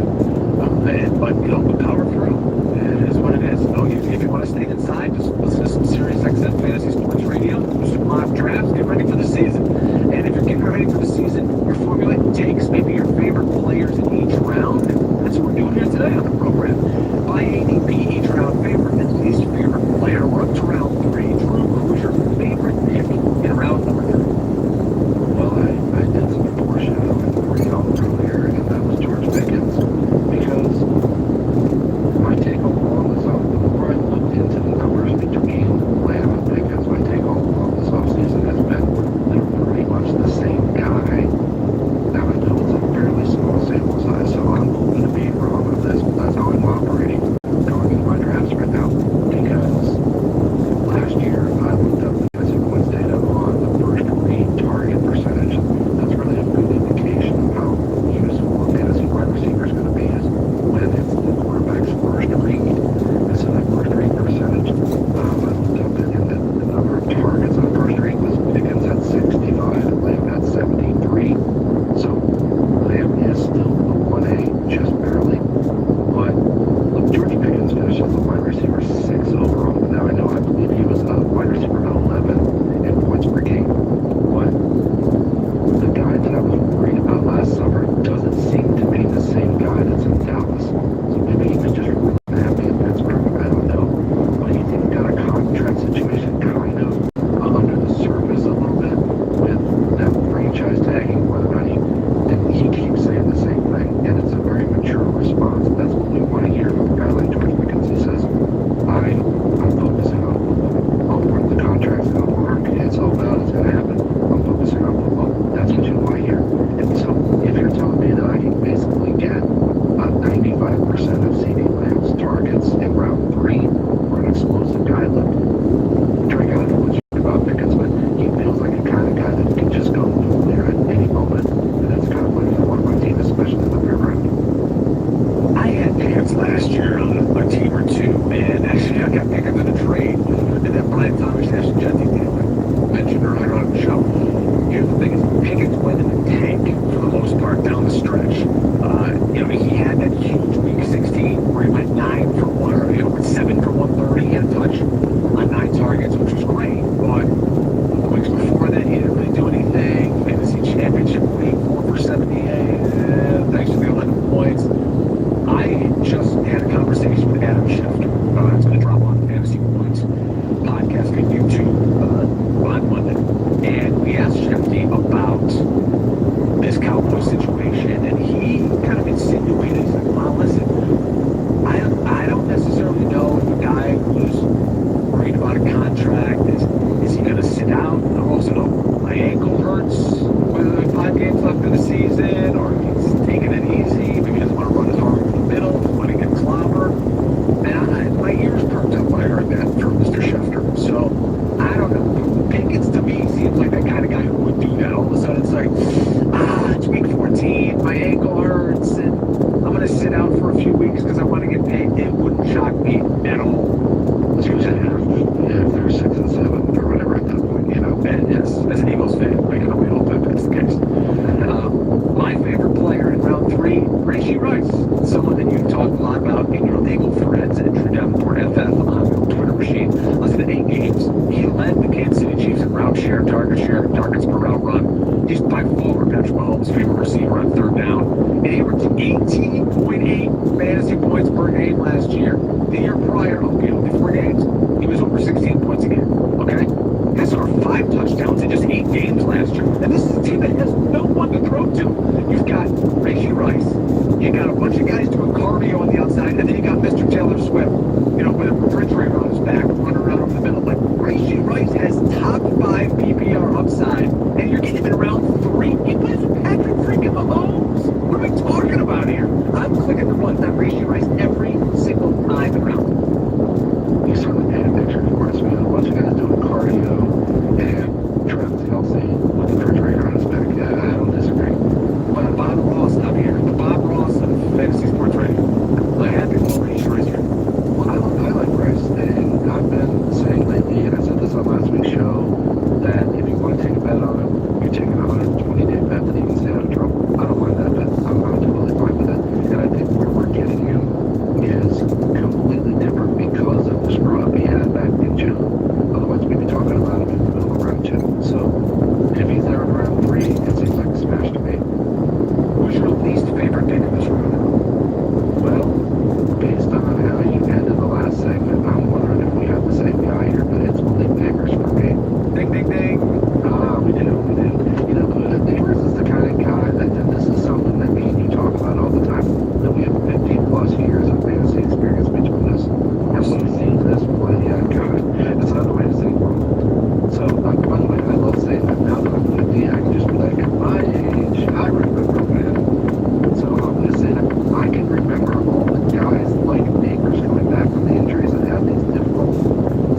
if you could get the big neighbors like round 5, you go, okay, that's fine. Let's take it maybe around 5 or so. I can sit on him for a month. Maybe he starts up a PUP, but I'm not trying to play hero ball here. Guy coming off really bad knee injury. He's going to play on the worst turf in the league in MetLife or New York, New Jersey Stadium, as they're calling it today for soccer. Why are you going to risk that when I could just take T. Higgins or Zay Flowers if I need a receiver in round number 3 or earlier on? Maybe Richie Rice balls too, but don't take a guy coming off a significant knee injury. Like, don't go for the risk. Take a guy who's actually going to play for you. There's no difference in taking T. Higgins, who can be an absolute changer. Take big names. They're willing to trade them for 2 good receivers in round 3.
do you think, Ralph? Well, I can't stop talking about Jalen Waddle. I just can't. It's the best situation of his career since maybe his rookie year or sophomore year in the league. He's always had Tua Tagovailoa as his quarterback, who's limited. He got more limited the further on we went in his Miami tenure. And he's going to now have the strong arm Bo Nix there. And look, I can say it very simply with Jalen Waddle. He's had 2 seasons where he's had over 104 targets. In those 2 seasons, one of them he had 1,300 yards, the other one he had 104 catches. It's a great situation for Waddle. Your Dynasty players are going to want to stick around the next segment. We're going to have our guy Thomas Titt with Dynasty Points, and I have a feeling he's going to talk a little bit about Jalen Waddle as well. All right, least favorite pick in round number 4 for me is Luther Burton. Listen, we're buying at his ceiling. Could it pay off? Sure. And you know, of course, it's fantasy football. Last year, though, he was an afterthought in this offense. He only had 2 playable games for fantasy. I get DJ Moore's gone, but I think Colson Loveland really picks up the slack and becomes the de facto number 1 receiver in his offense. Last year, Burton ran 46% of the team's routes. That's less than DeAndre Swift, less than Olivier Zacchaeus. You know, he's not a red zone threat. He's never shown to be a great route runner. Call me skeptical, but I'd rather have Jalen Waddle or Terry McLaurin than Burton. Yeah, I'm not a huge Burton guy just because of the cost. I like the player, and I'm just not a big fan of the cost. My guy is Keith Scadaboo. I hate to go back to the New York Giants but it's not really about the player. Again, it's about the injury. And also look at who's going around him in that round. Colson Loveland, Jalen Waddle, you get Terry McLaurin after that. I don't think there's any need to bet on that kind of a player when these other top talents are still there. I hear you. Did you see Scadaboo put a backflip at Fanatics Festival weekend? Yeah, that's what you want to see. That's what you want to see about your 4th round running back, right?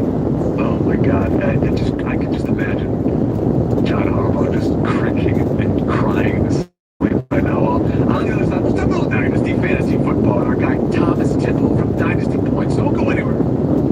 It was a way to really help share and promote flowers. Shops outside blooms, sign up for Flowers for Good, and help support your favorite charity in the process. I think the two nonprofits coming together to help each other on this really big level, that's so beautiful.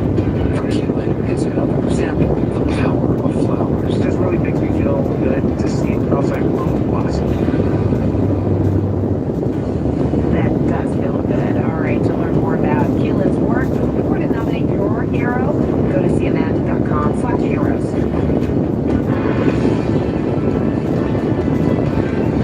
This is CNN Breaking News.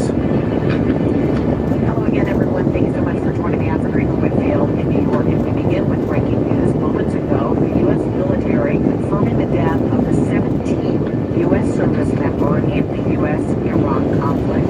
In a statement, U.S. Central Command says the service member was killed in action on Saturday in northern Iran. The death, which Central Command says occurred after the detonation of a downed Iranian drone, comes less than a day after the U.S. announced 2 other troops died in Jordan following an Iranian strike.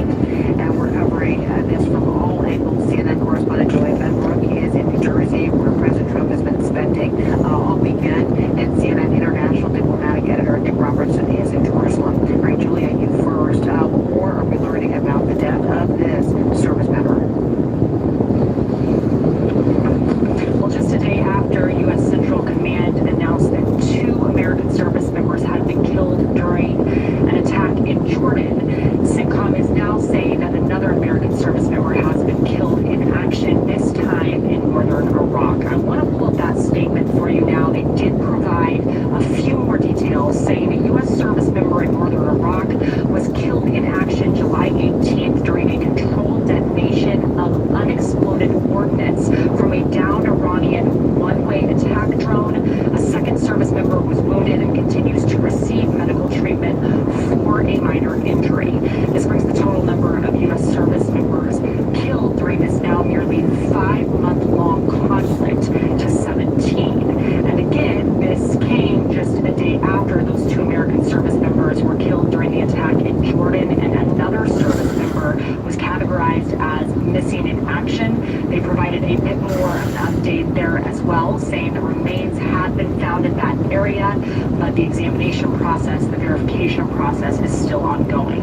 CENTCOM is still withholding some information at this time as they work to make sure that next of kin is notified. But this comes as there are growing concerns that this could turn into a much wider conflict. There have been 8 consecutive nights of U.S. strikes, as well as waves of Iranian drones and missiles fired at a widening number of targets in countries with U.S. bases.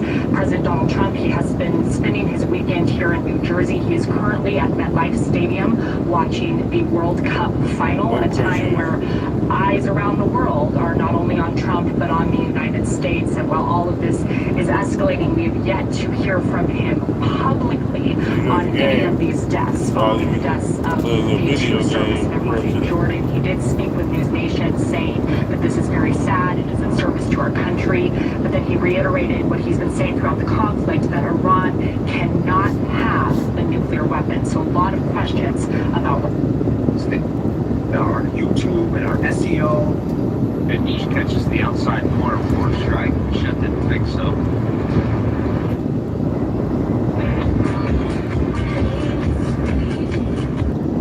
All right, now this beautiful.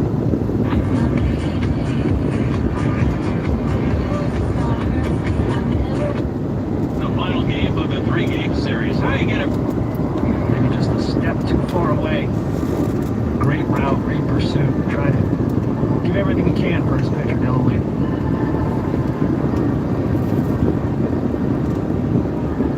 Rangers cash in the walk. And now if Foscue reaches, the tying run comes to the plate in Wyatt Langford. Foscue, a 282 hitter. Foscue started in game 1, went 1 for 4. And he takes the first pitch strike from Dylan Lee.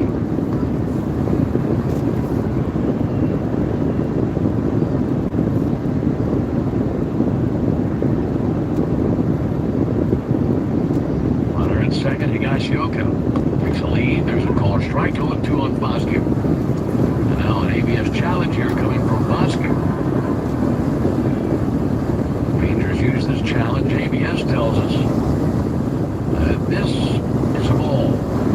It'll be overturned. This time, not by much. 7/10 of an inch is what the ABS tells us. So now 1-1 count on Foscue. Dylan Lee, been at the waist, looking into his catcher Baldwin. Lefty straightens and glances to second base. A 1-1 pitch. Foscue takes ball 2 outside.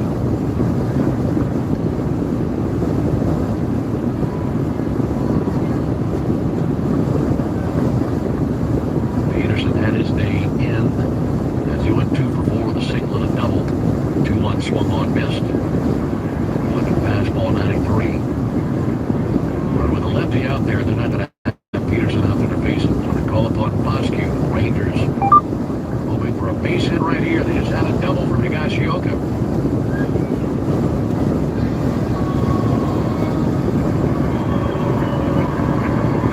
Dylan Lee went through the options with Drake Baldwin. Now they settle up on what they want to do here.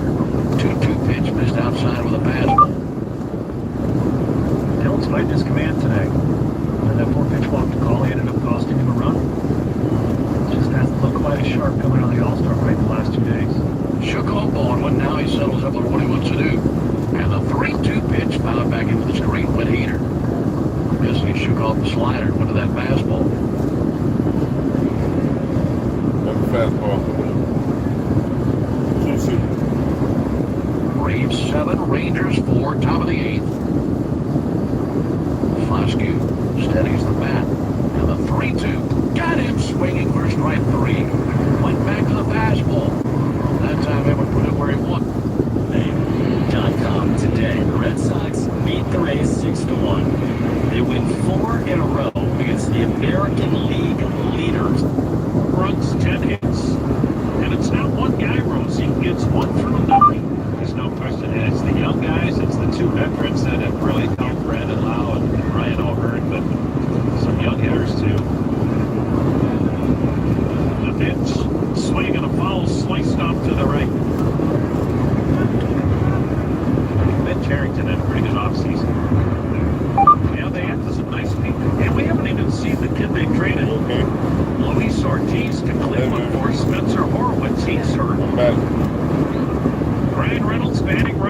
the DH 0 for 4 today. He fouls this one upstairs 0-2. He had been swinging it well when he was healthy. And O'Neal Cruz, he's been on the injured list. Now they've got more hitting on the injured list. And I wish we could have seen the kid, Connor Griffin. Now the 0-2 pitch. Time called. Hey, that's the key. What do they do between now and the trade deadline? How do they keep this together and let it keep building?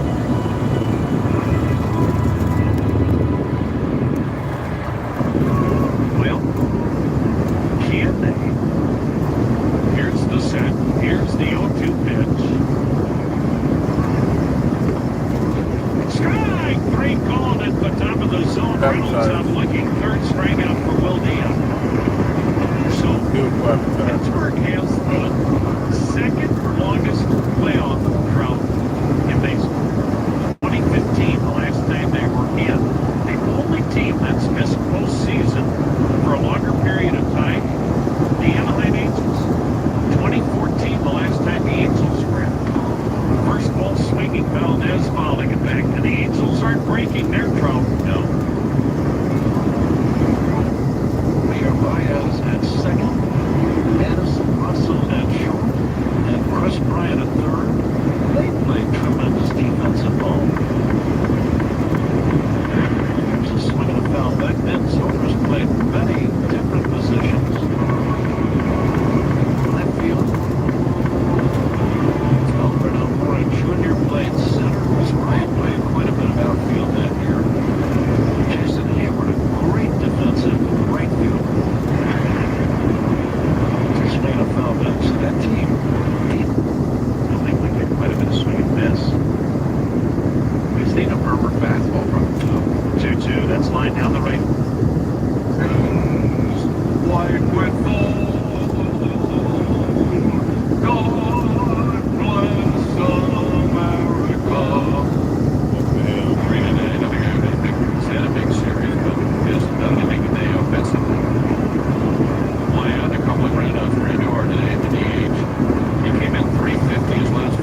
and Senate primaries all across the country try to prop up the more progressive candidates and try to elect candidates really in his mold at a time when the Democratic race is rested. They want someone who will shake up the party leadership and line up in a lot of ways with Bernie Sanders' ideology, railing against corporate interests, pushing for issues like Medicare for all, and perhaps the biggest dividing line of them all, Israel, a big push against the Israeli government, railing against the likes of AIPAC. And that is playing out in some key races, including in Michigan, where there's an article Senate primary in August between Abdul El-Sayed, the progressive candidate backed by Bernie Sanders, Haley Stevens, the more moderate candidate, congresswoman from the Detroit metro area, backed by the party leadership. Now, Congressman Alexandria Ocasio-Cortez, along with Bernie Sanders, stuck with Abdul El-Sayed over the weekend, trying to push him over the finish line in that race, that Democrats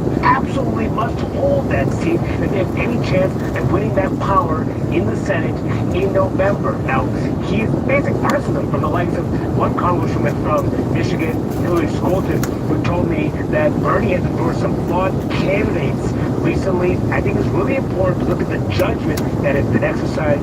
The Graham Planner situation should be a huge warning sign to a lot of voters about what their stamp of approval might mean. That Graham Planner situation, of course, what happened in Maine. The candidate, progressive candidate backed by Bernie Sanders, who has won the nomination, imploded after a series of major scandals, and now the party is trying to scramble and trying to figure out if they can find a candidate who can beat Susan Collins in Maine. Now, I asked Bernie Sanders about the pushback he is getting from his own party, and he was unapologetic. Are you making it harder in some ways to win the majority, say what happened in Maine? No, I think in fact the candidates we are supporting are candidates who are representing working people, and I think it's long time overdue for the Democratic Party to stop worrying about their wealthy campaign funders and stop worrying about the needs of working people. Was it a mistake in Maine? Was it a mistake in Maine?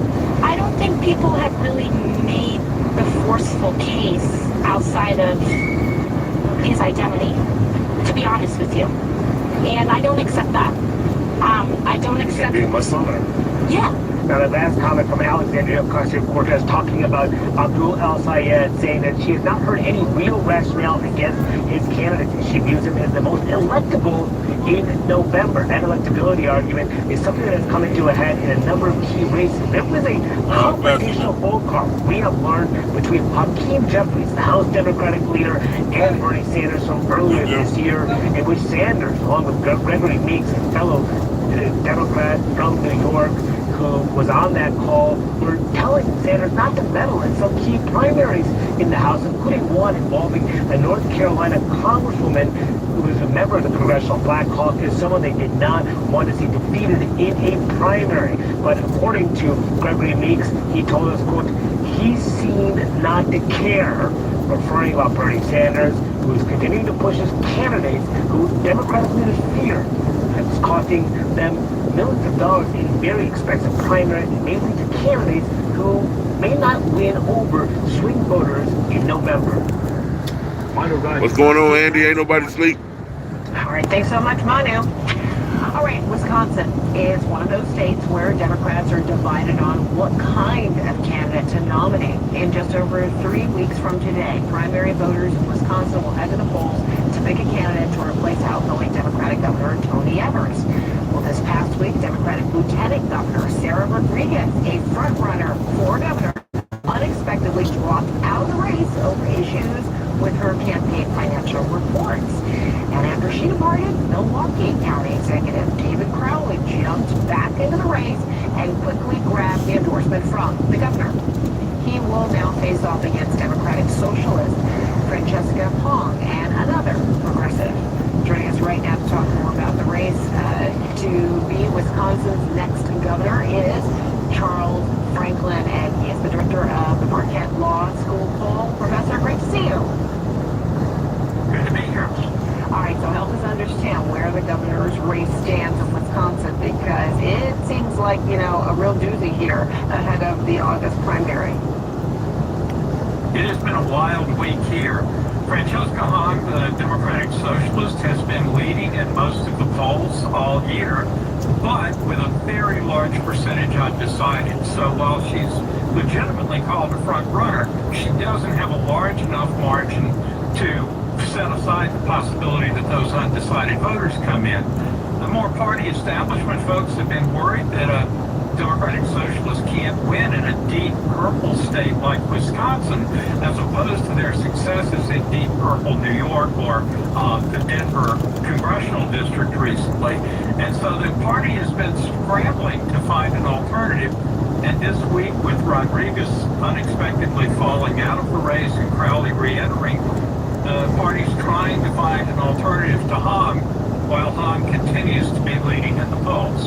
Oh, wow. And then how popular is the outgoing governor, Tony Evers, and how much influence might he have on who replaces him, potentially? He's been the most popular political figure in the state for the last 8 years while he's been governor. His job approval rating is a little over 50%, not super high, but high in the modern era when governors struggle. But he's had some real differences with the party, especially the Democratic state senators who voted against a bill of his recently, which caused some unhappiness within the party. So he has some influence and voters like him. But I think what we'll really see now is whether his new endorsement of Crowley can propel Crowley into a competitive position. Crowley in March was only getting 3% of the vote back then. Will this endorsement really change that, though? So for the undecided voters, are they being swayed by the candidates or the issues? I think the issue number one that we see and have seen for more than a year now is inflation and the cost of living. And that's where Hong's appeal to working class voters really has some resonance right now. In terms of the candidates themselves, many of these candidates, including Hong herself, are still not all that well known in the state. It's been a surprisingly low-key election, even with just under a month to go till the primary. I mean, you mentioned it, Wisconsin is a swing state, but, does it appear, Republicans are uniting behind a specific candidate? Have polls given you any insight on which party might have the upper hand here? Yeah, Republicans have been completely united throughout the year. Tom Tiffany, the congressman from the 7th Congressional District, faces token opposition, but will certainly be the nominee. He's well liked within the Republican Party, but he's also the most conservative member of the Republican congressional delegation from Wisconsin. So he's well to the right and a close ally of Donald Trump. Democrats think that makes him vulnerable, but Republicans think that if they're running against Francesca Hahn, the socialist, or even one of the other more progressive Democratic candidates, they like their chances in the fall. It'll be a real tough race no matter what. All right, a great one to watch. All right, Professor Charles Franklin, thanks so much for being with us. Thank you. All right, still to come. Now in custody, Andrew and Kristen Tate face new charges of sexual abuse and trafficking. A closer look at their fight against extradition to stand trial in Europe.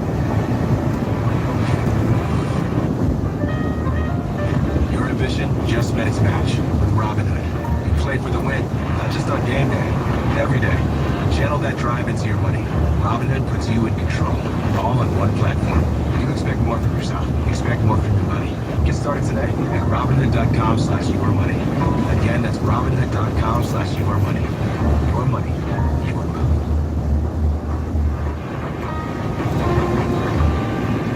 You've probably heard all those ads for life insurance, just a few dollars a day. Style up your style this season?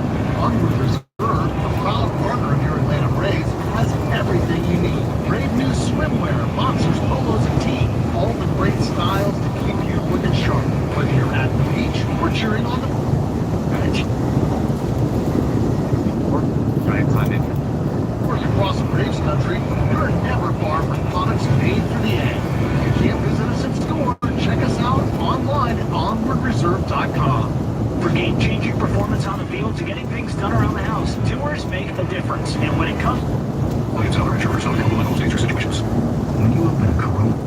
Progressive. Bundle home and auto and save at progressive.com by Bet365, where winning is their...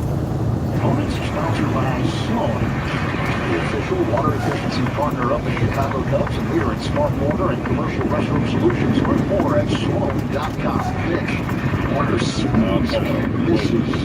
Cutter from Thunderbird.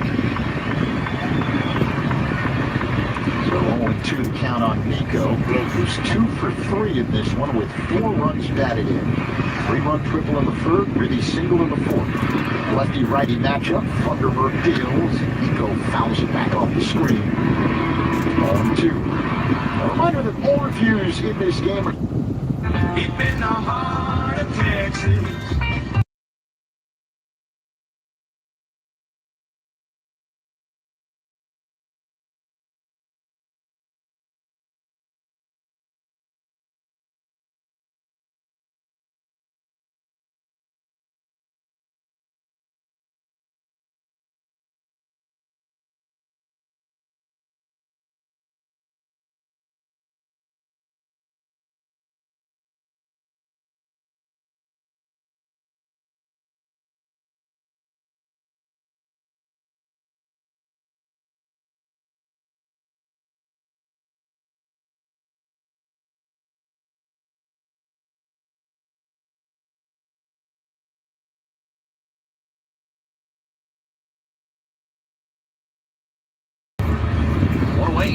7th inning. For the Park, the Astros trail 5-1. Bottom of the 7th inning, Lucas Smith starts things. Brandon Young still out there. He's got the first 6 for the Orioles. 85 pitch. Playing on a curveball, and it missed low. It's 1-0. LIUNAWisconsin.org. Feel the power.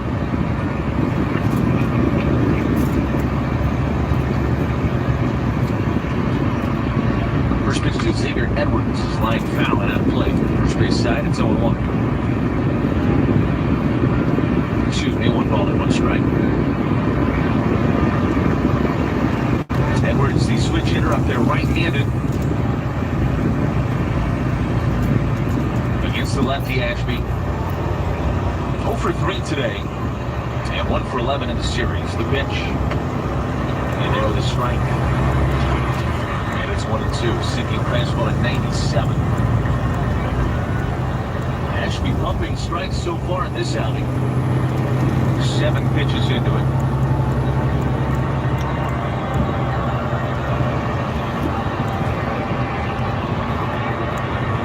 First pitch Edwards very well so far in this series.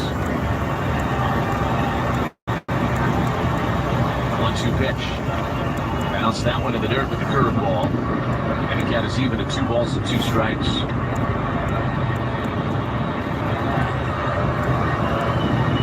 Ashby worked the 7th inning of Friday night's win. Gave up a hit, struck out a pair. 2 balls and 2 strikes on Edwards. The pitch is a 2-hopper to second base. Diving stop by Drake. Throws from his backside. It pulls Vaughn off the bag. If he made that play, it would have been on highlight reels forever. To get to that ball, it was smoked off the bat of Edwards on a couple of hops. Extreme range. Dove for it, and then tried to throw from his backside to first. Couldn't get it there accurately to Vaughn. If he gets it there accurately, they probably got him. But it pulled Vaughn off the bag. It'll be an infield single for Xavier Edwards, just his 2nd hit of this series. And now here's Heriberto Hernandez, who had a base hit back in the 6th inning. Is 1 for 3 today. Ashby looks over at first base and now brings home the pitch. And the curveball missed low. It's 1 ball and no strikes on Hernandez. You've got Stowers in the on-deck circle. Marlins lead it 1-0. Ashby trying to keep it right there. Grant Anderson is playing catch in the Brewers bullpen. It's quiet in the Marlins pen.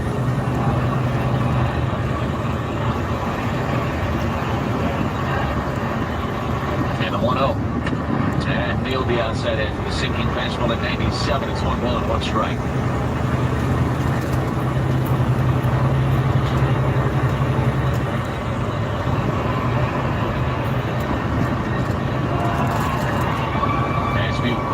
At first, and now he'll throw over that way and back in plenty of time. Is Edwards. Baseball season also means shandy season, baseball fans. Leinenkugel Summer Shandy. It's a refreshing Weiss beer with natural lemonade flavor. Leinenkugels, flavor the moment. The 1-1. Way outside. 2 balls and 1 strike to count. 1 down and 1 on here in the top of the 8th inning.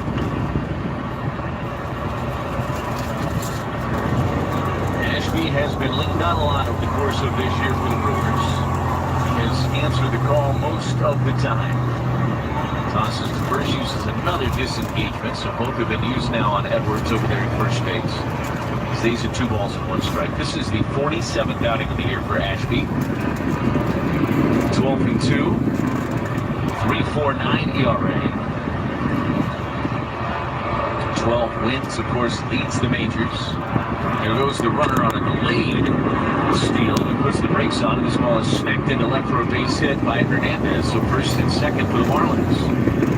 Edwards took 2 big steps to second and put the brakes on, but Hernandez took that sinker and turned around into left field for a base hit. So now 1st and 2nd, and Stowers coming to the plate. Now, Ashby is a guy with that sinker that can get some ground balls, so he's always a pitch away from getting out of it in a situation like this.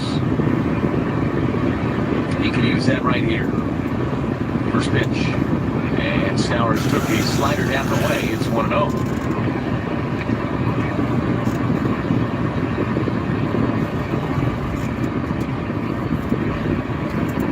Stowers hitless in the series, 0 for 10. 6 strikeouts. Did walk in his last at bat back in the 6th.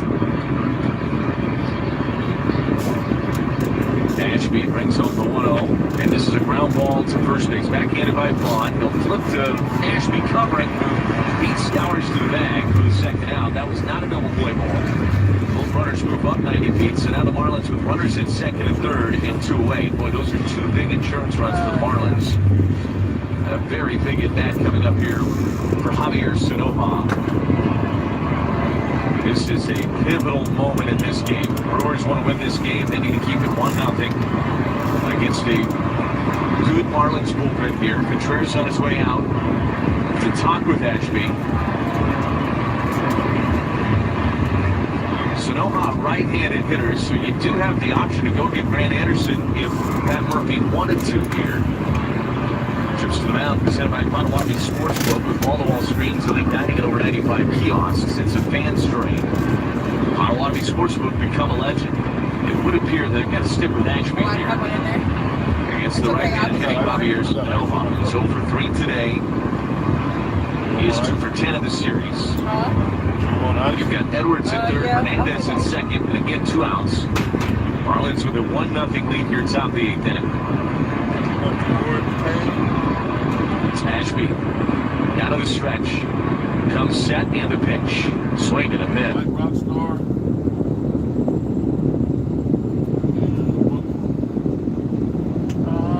I will take. Yes. I will take that. It should say monk fruit on it.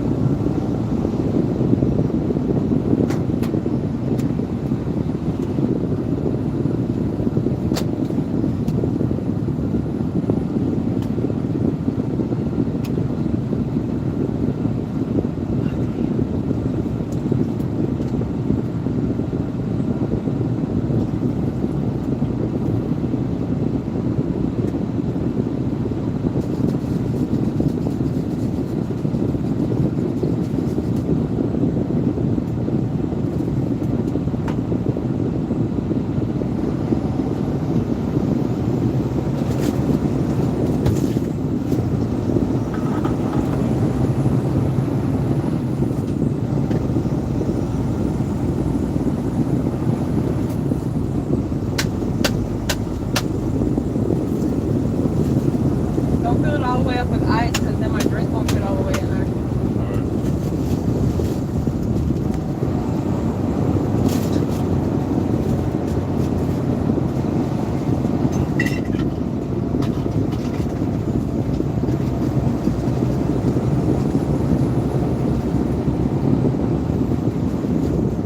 Oh, we got an accident.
Dodgers at 7:20 p.m.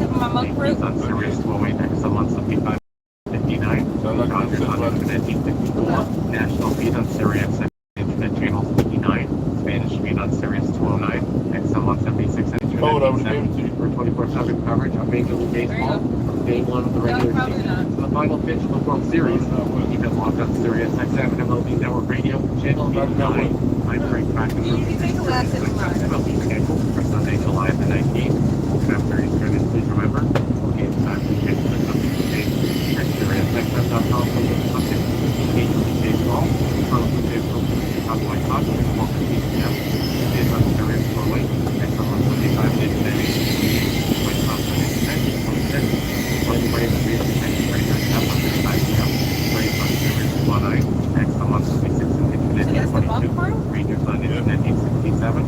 Spanish feed on Internet 870. Boston Red Sox taking the Tampa Bay Rays at 1:35 p.m. Red Sox on Sirius 210. XM on 77 and Internet 824. Rays on Internet 866. Philadelphia Phillies face the New York Mets at 1:35 p.m. Phillies on Sirius XM channel 89 Internet 860. Mets on Internet 858. Cleveland Guardians take on the Pittsburgh Pirates at 1:12 p.m. Guardians on Sirius 11 XM on 78 and Internet 848. Pirates on Internet 851. Houston Astros take on the Orioles at 2:10 p.m. Astros on Sirius 137. XM on 80 and Internet 851. Orioles on Internet 843. Follow every second of the action on NHL Network Radio. From behind the bench to every play on the ice. If it's hockey, it's on Sirius XM NHL Network Radio. Sirius XM 91. Nothing great. Sack fly by Michael Ayers.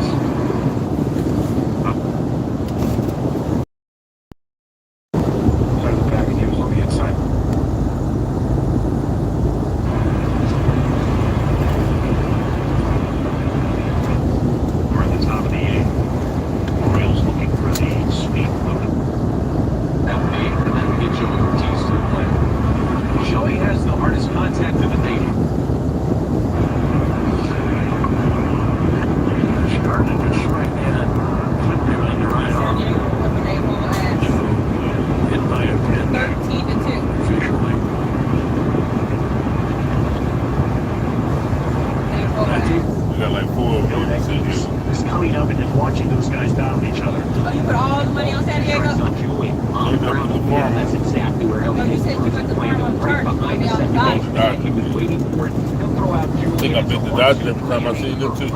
And they play the Yankees. Oh, they did?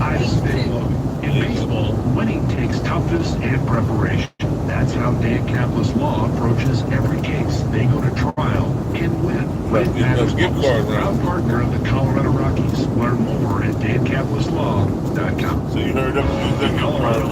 Matters who you trust. Who knows your name. Right here in I'm Sean Oswald, president of Bank of Colorado, and we're staying grounded in the same values we've built on for generations. At Bank of Colorado, we stay true to what matters most. Global decisions, real relationships, and communities we call home. If you're ready for a Bank of Colorado and committed to it, check Bank of Colorado. There's only one.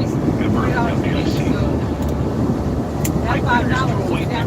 For a great career in the piping industry. This is Jack. And how about a great paying career without crushing student loan debts? Pipefitters 208 has an apprentice program to put you to work. Get paid right from the start, installing and servicing boilers, piping and HVAC systems. Pipefitters from local union 208 are the most qualified and the best trained service and construction professionals on the job site. When you hire a union pipefitter, you get a higher standard of excellence. To join the team, start by clicking pipe208.com.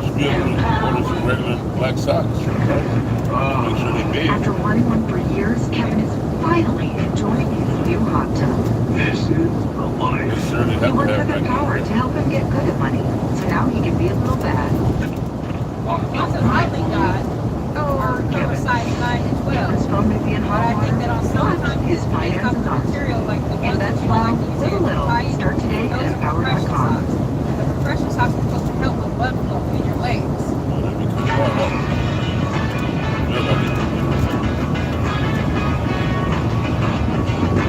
Top of the sixth inning, it's a 9-1 Reds advantage to 3-4 in their lineup. Sal Stewart, it'll lead things off right here.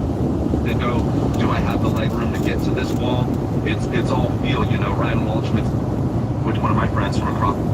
Semi-final, yard to enter for Argentina. It's the leading ball to take corner kick number 6 for Spain, played by McAllister. Reset for Lamine Yamal. Quick cleanly split the double team here. Back to that ball. And the strikes of Martinez off the head of Ferran Torres. Yamal does so well. He skips through two defenders here. Takes a little bounce in his favor, but does so well with the right foot just to keep it in. And a clear down. Off the ball right now for Argentina.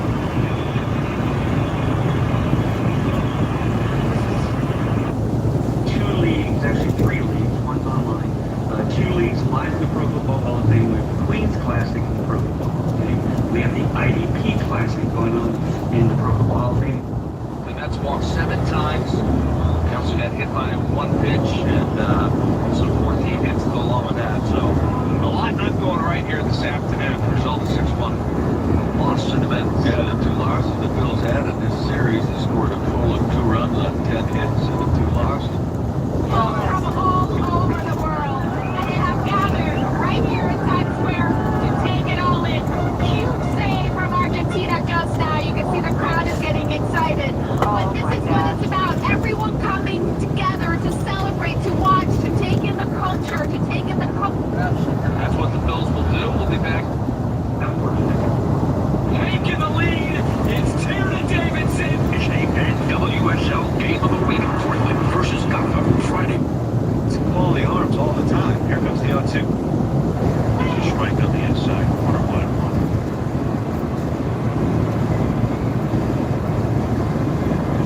This pitcher is the game's best when he gets up to 2 strikes. Opponents hitting goes 67. 1-1. There's a strike on the inside, corner barely with an off-speed pitch. It's available, but this is where he shines. When he gets ahead, he puts them away. The pitch was inside, but the Astros don't have any ABS challenges remaining. Jordan's only challenged once this year anyway, and he'll be successful.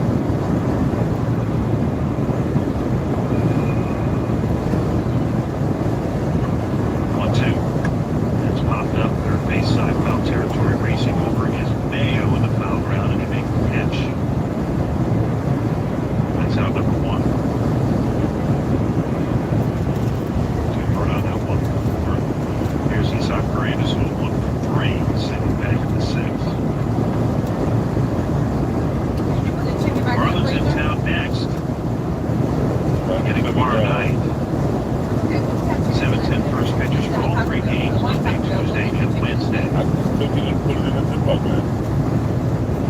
Pitch to Paredes. And that's a check swing. Ground ball softly hit left side. High bouncer. Fair hit by Garcia. One up throw. And Alonso did the handle. It's down the right field line. And Paredes goes to second.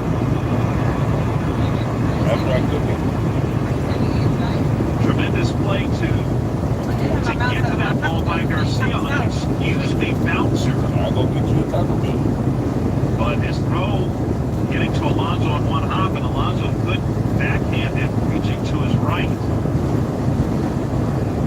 They had a lot more time than he thought. He barehanded it, fielded it clean. Paredes is still 6 or 7 steps away from the first base. Said his team and he elected not to. He didn't get off a good throw. There'll be a single. Second of the day for Paredes. Error on the pitcher Garcia on Isak. Put the chicken in the fridge. So he's in scoring position with 1 out for Lamate Jr. 0-2 walk to Yeah, but what if we end up someplace tomorrow where Garcia delivers. And that's a strike on the outside. Cornered up to hit 1. so yeah, I mean if we took it today, That the let's Orioles just have say had we 2 should be errors. okay still even on Tuesday, right? 0-1. I cook it, let it cool off, and put it in the freezer. About this series, Astros run away getting swept. We just eat it when we want to. Certainly had opportunities to win each of the first 2 games. You mentioned the errors by the Orioles. Orioles pitcher walked 9 on Friday night. 1-1. It's outside, 2 balls and a strike. But the Astros just like those little Tostitos that not able to do enough. I mean, taco salad is a little bitty. You know I like the 5-2. regular Bottom taco of the salad. 8th, Regular 2-1. taco salad salad Wayne are takes a change on flour the low. tortilla And that 3 is balls in a fried. strike. And the shape of a ball. Is that a flour tortilla? Yes. I thought that was a corn tortilla. No. How you get a flour tortilla crunchy like that? Right. Grant is the lead off second. So they fry I it. think I tried that one time. Fouls it over the Like screen. the taco. 95 on that fastball So from Garcia. they fry it. And then they put all the fixings in there. Garcia. Sometimes big things with 3 different teams last year. It's just a regular taco salad, except instead of it being on chips, it's in a bowl. Small travel right-hander having success. And they actually have an individual. 3-2. That's And what I foul like back that on the song. screen.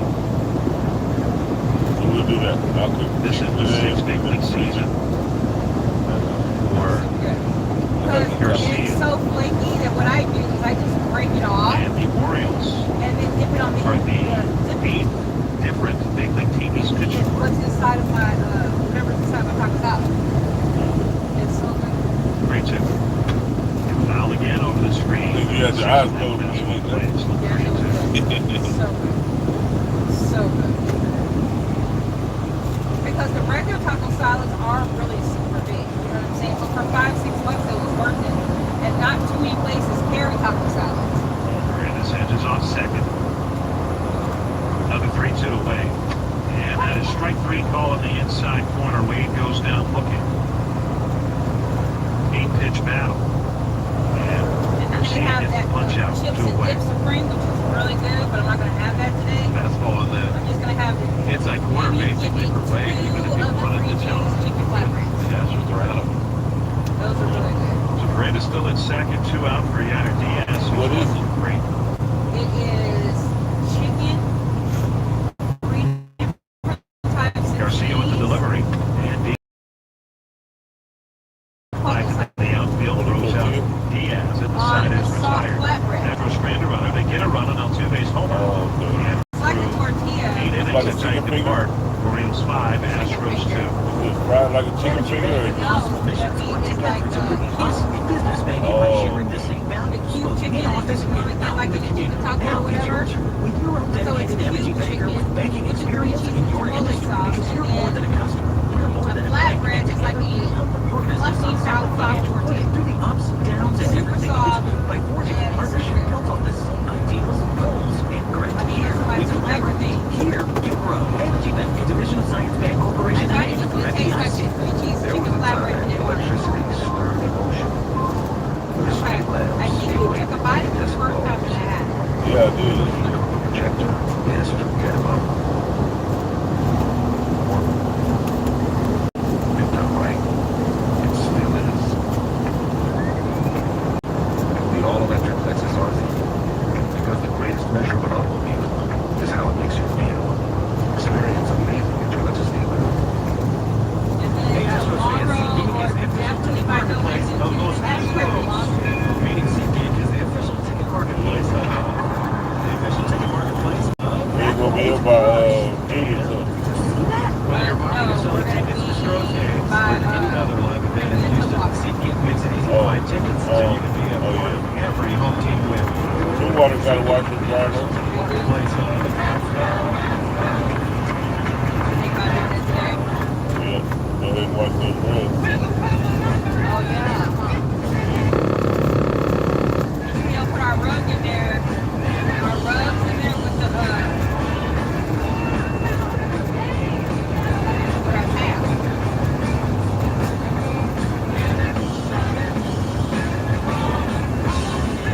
I just don't want to put our Ninth shirts. inning at Dyken Park. Orioles lead 5-2 over the Astros. And Christian Javier, right-hander, is the fourth Houston pitcher of the day. And on our dark shirts, I don't want to Third have relief appearance for Javier, who's also made 4 You'll starts, be all right. 9.98 ERA, 15 in the third innings, 20 hits, 15 walks, and 12 I just don't know what strikeouts. you be doing. For Playing the game. Javier, his playing my last game appearance and was watching. a start What I've been doing is when I'm against on the the truck, I don't watch Rangers Star last Trek. game. I've been watching Before Criminal the Minds. All-Star break, he gave up 3 I runs know and you 3 don't innings mind of it, work. but it is super gross to me. Faced Dylan Beavers, Well, not only who that, has it's St. so Louis the been case hit by a different, pitch in 4 trips I to know. play today. So, I just don't want you to get nothing in your head about me when you watch third. this. As the infield back shaded you know what? Once you The get get in your head about me when you watch this stuff. Inside, breaking ball 1. No one up in Baltimore's bullpen. I don't like Wolfram, left-hander. That's what motherfuckers standing around. It's like Well, May. I know.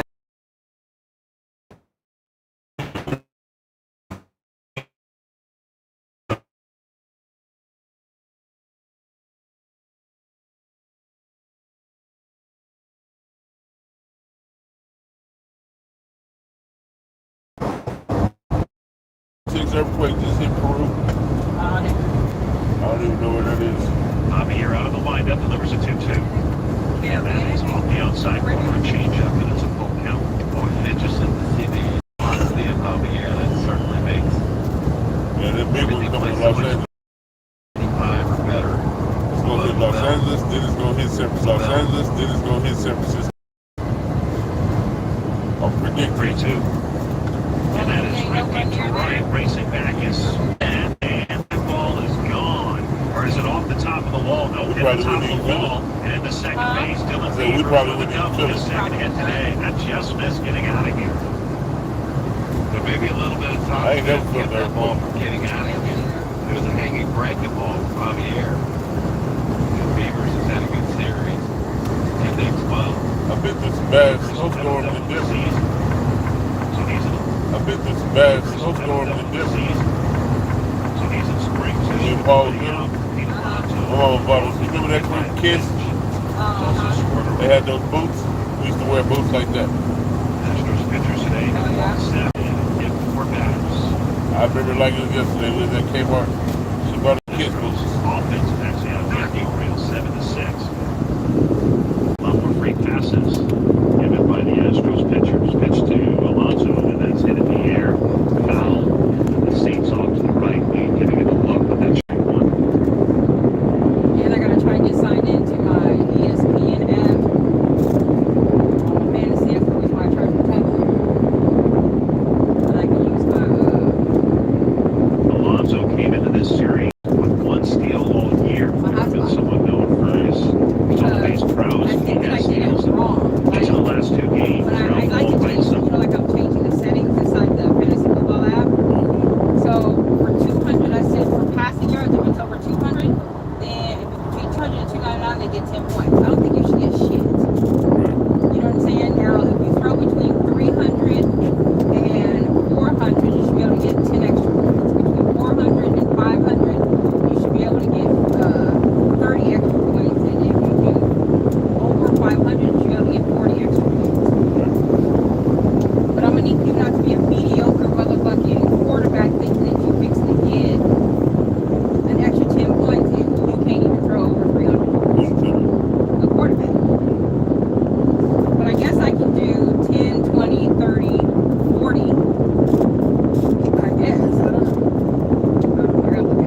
Shouts out to Doug Dodge. Go ahead and double tap, Doug. I'm glad you guys are live today. I really miss you guys. Oh, I'm really glad we're live today too, Doug.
Lonzo Milligan, what's going on? Explosive I've seen Scat. He overwrote it. Yeah, you flipped too much. Yeah, so what happened was, I don't know if you guys know WWE or not, those floors are bouncy, so when I took off, I was midair, like, holy cow, I'm not gonna land this, I'm way too high. Landed, but it had too much cushion, it wasn't a stiff, firm ground, so that's why I kind of like went back, safely landed, got back up, was good to go, so nothing came out from that, I'm perfectly fine, nothing happened, we're good. Do it again.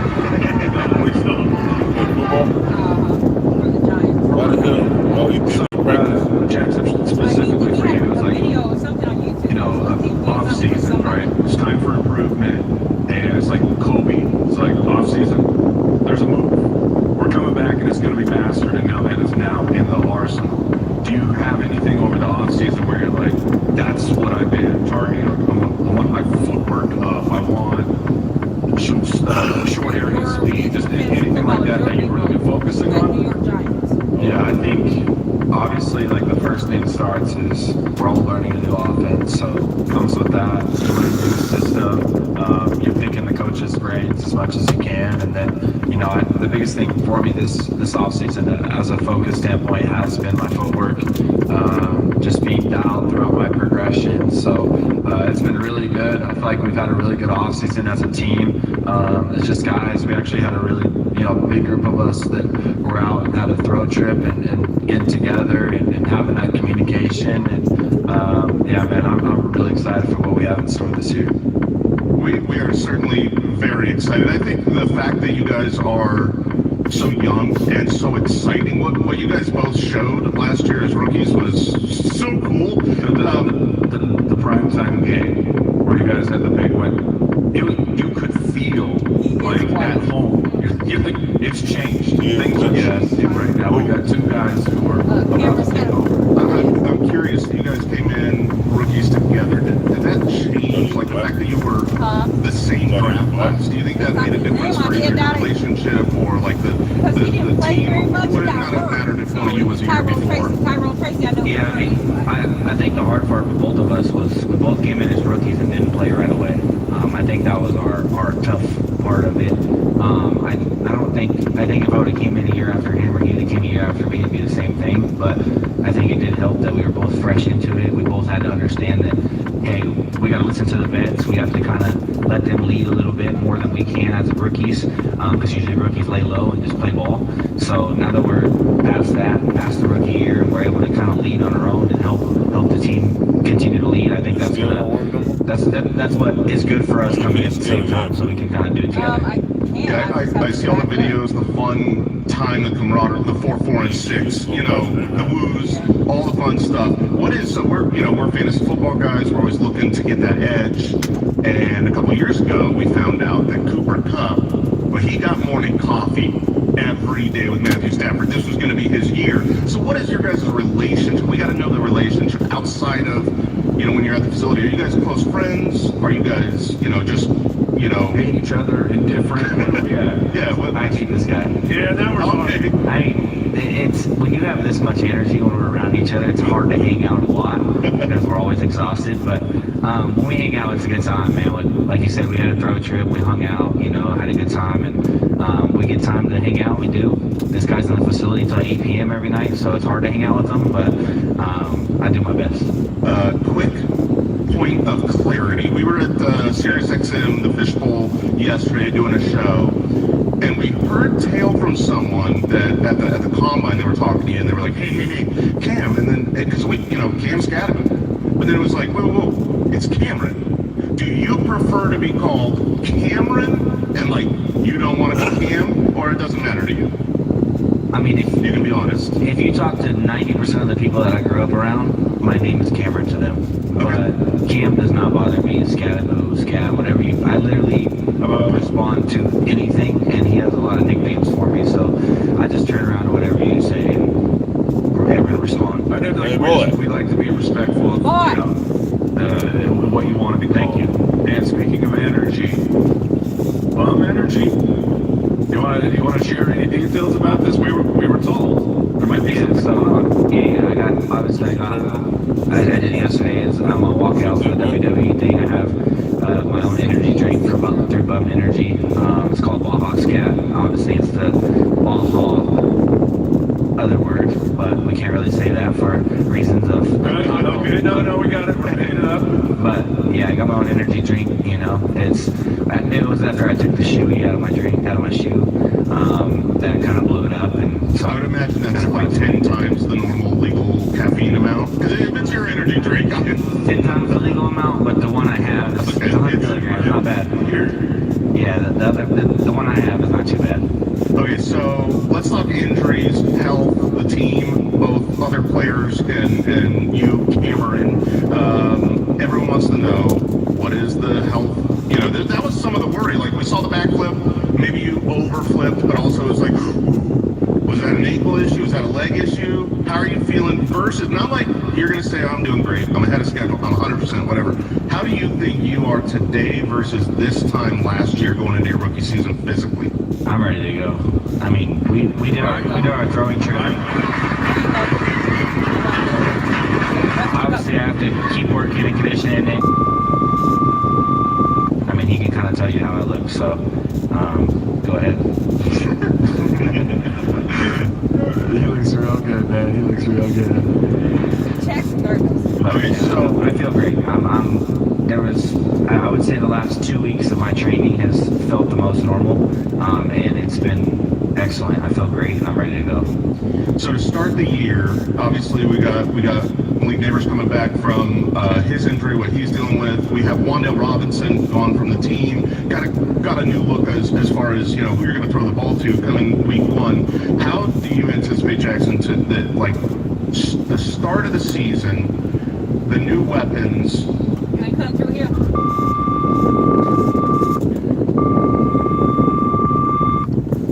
I just know.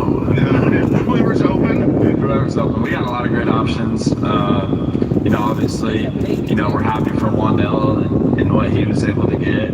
But, you know, I think, you know, with what we have coming in, I'm really excited about. The guys are, you know, fully bought in. They're really hard workers. They compete.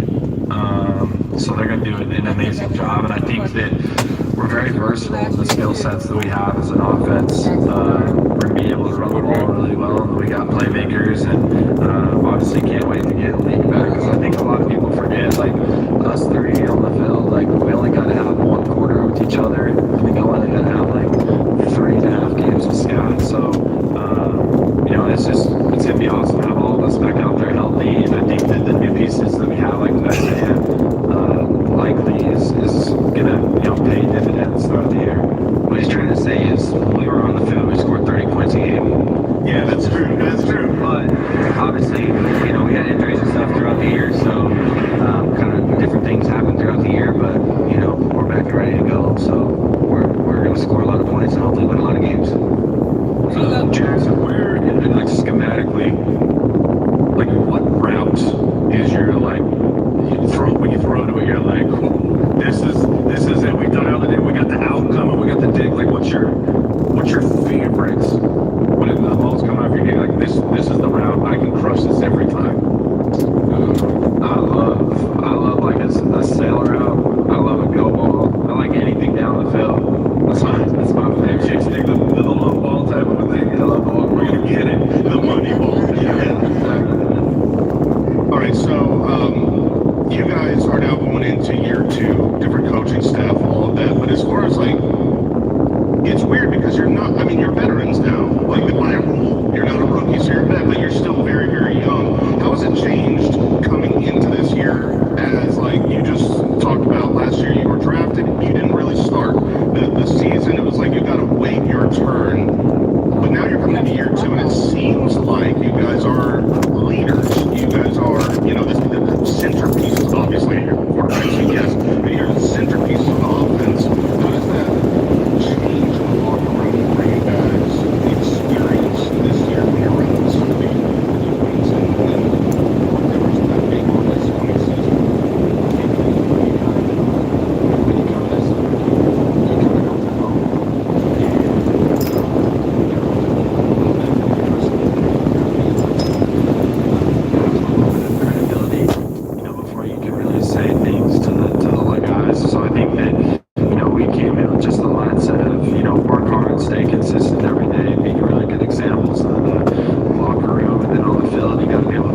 the vets and, you know, kind of follow in the leadership path, but do what I can to help out and, you know, lead the team.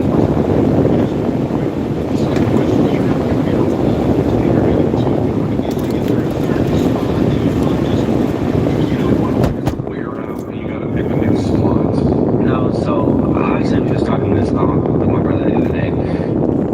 I made because I put my helmet on and I hit the wall because it pushes my helmet on and it fits it better. I'm not hitting the wall because I want to hit the wall, but I kind of push it on there so it looks like I'm crazy. But there's actually a white little spot on our blue wall now. We walk out of the tunnel, so I can find that same little white spot. It's just like the paint chipped, you know, from pushing up the helmet again. Bob Scalibro. Did I say that right? Not beating up the whole wall. So Nice. I did that spot, I guess. Bob Scalibro. Go ahead and double tap.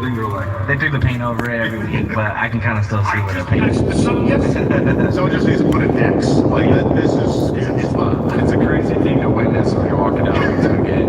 I love it. You're like walking through the tunnel and you're like, what is that? What is that noise? And it's kind of like hiding behind a door, just like going down. I gotta fit my helmet better. All right, so we talked about what route you want to throw, the deep ball. Let's talk about the running game as some of our last questions here before we get Eli out. Obviously, the center of the running game, who you anticipate to be you, Cameron. You are amazing. Should never have dropped to the fourth round, but you amazing, amazing as a rookie. We expect you to be the center. Jackson, your running has been incredibly poor for us. For fantasy guys, we love when you run as a quarterback. You score more points. Talked about a lot. You don't stop. But with the coaching change, obviously last year you got injured a couple times, and then all the media was like, oh, well, he's got to not run, which is stupid. He was never injured. Yeah, sure. So what's your plan or change, or what have the coaches said about your running style as part of this offense? Yeah, it was definitely interesting. The biggest thing is just, situationally being smart, and, the season can take a toll on your body, and the best thing that I need to have responsibility for is being out there all the time for my team. And so, you go on to that with that mindset, and just situationally be smart, take care of yourself. When there's times to do it, you gotta do it to win the game. So that's just kind of the mentality that I have, and we definitely address those things. All right, well, Jackson, we're gonna let you go. I know you've got a busy schedule. We're gonna keep Cameron here for just another minute, some one-on-one time. But Jackson, you are awesome. This city is so excited that you're part of the Giants. Keep rocking. Thank you so much. Coming up next, hear more from the fantasy footballers.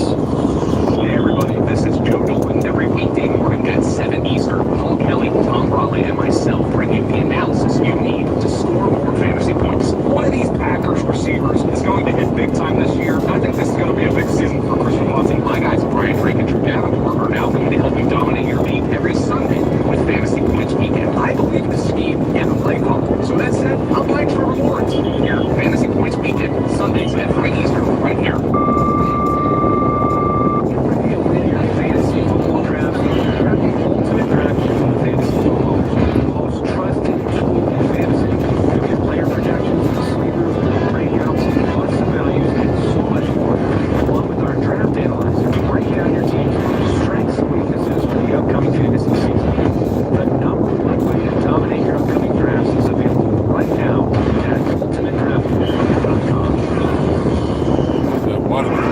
Attention fantasy football commissioners with advice on your league setup. Here's Jeff Ratcliffe. One of the most common mistakes I see. And everybody else is just playing inherently. Commissioners are stewards of the league. They aren't the overlords. And rolling over the league with an iron fist is only going to create camaraderie. Yes, competition, but camaraderie. You're in a league together. So leagues function best when they're run democratically. Yes, the commissioner is the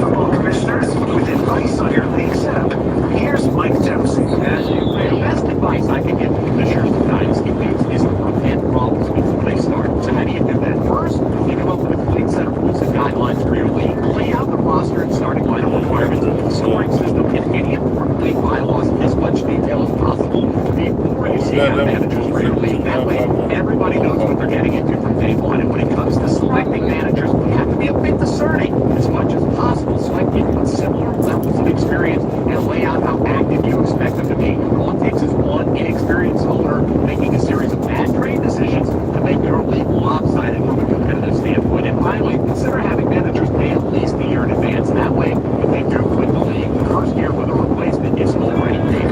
Hear Mike Dempsey on Football Diehards, weeknights at 8 Eastern, right here on Fantasy Sports Radio.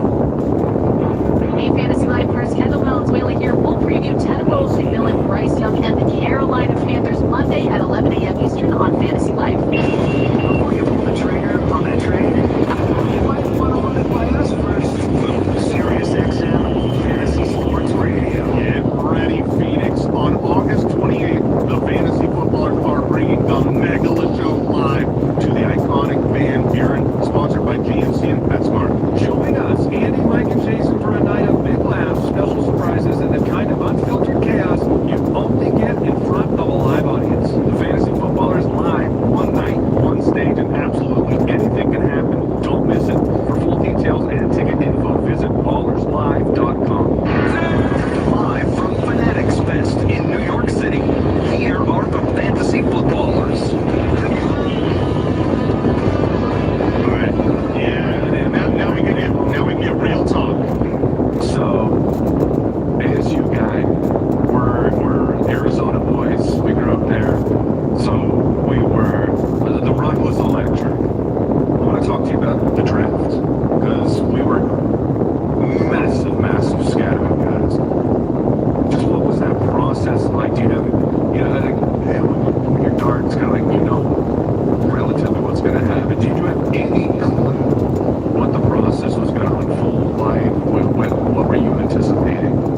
I think, honestly, before the Texas game, I thought I was going to be a mid to 7th round guy, due to what people thought of me and how they knew about me. And then I got to showcase my talents against Texas, obviously, against better talent, they say.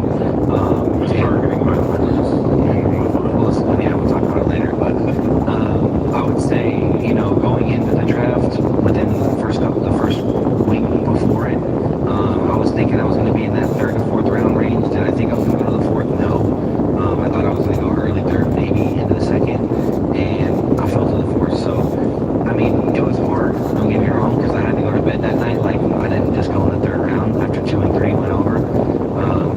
It actually sucked because at the end of the 3rd round, the lights started getting turned on in my house. The camera started actioning.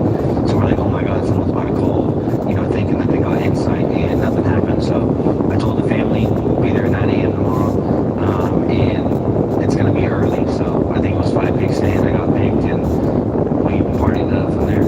So actually, we tried to take the good out of it. That's brutal. We, as fantasy football analysts, we do a lot of data tracking and all that, and we see an enormous difference between success and whether the team is invested in a player, whether they go on day 1 or 2, or whether they fall to that 3rd day.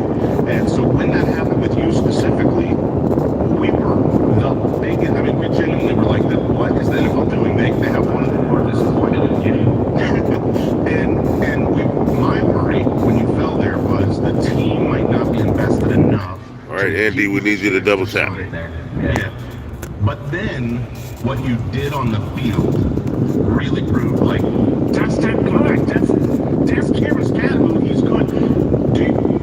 Did what you did last year, did that solidify yourself as the clear leader of the back? Because you've got a talented backfield. It's not just you alone. Yeah. But are you now the firmly established leader of that backfield? That's what I like to think. Obviously, we have other guys. Harbaugh's had great backs in his past, and he decided to keep the backfield he has. So the fact that I played when I played last year and then got hurt, but I was the starter for most of the games, and then obviously I got hurt. But I think coming into this year, I'm guessing I'm the guy, but I guess we'll see when the game comes around, and I'm going to run the ball 30 times a game. Hopefully, I am the guy for 20 of those. I want you to have all 30.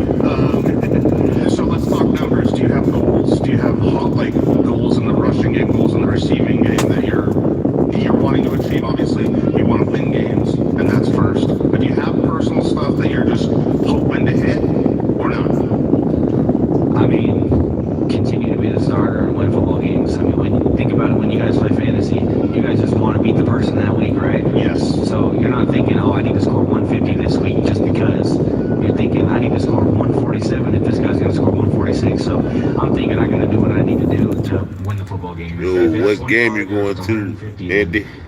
That's kind of where my mind's at. I don't really put both. You headed to the game right now. What game you going to? Hit those goals. It's kind of almost like you look down on yourself, and I don't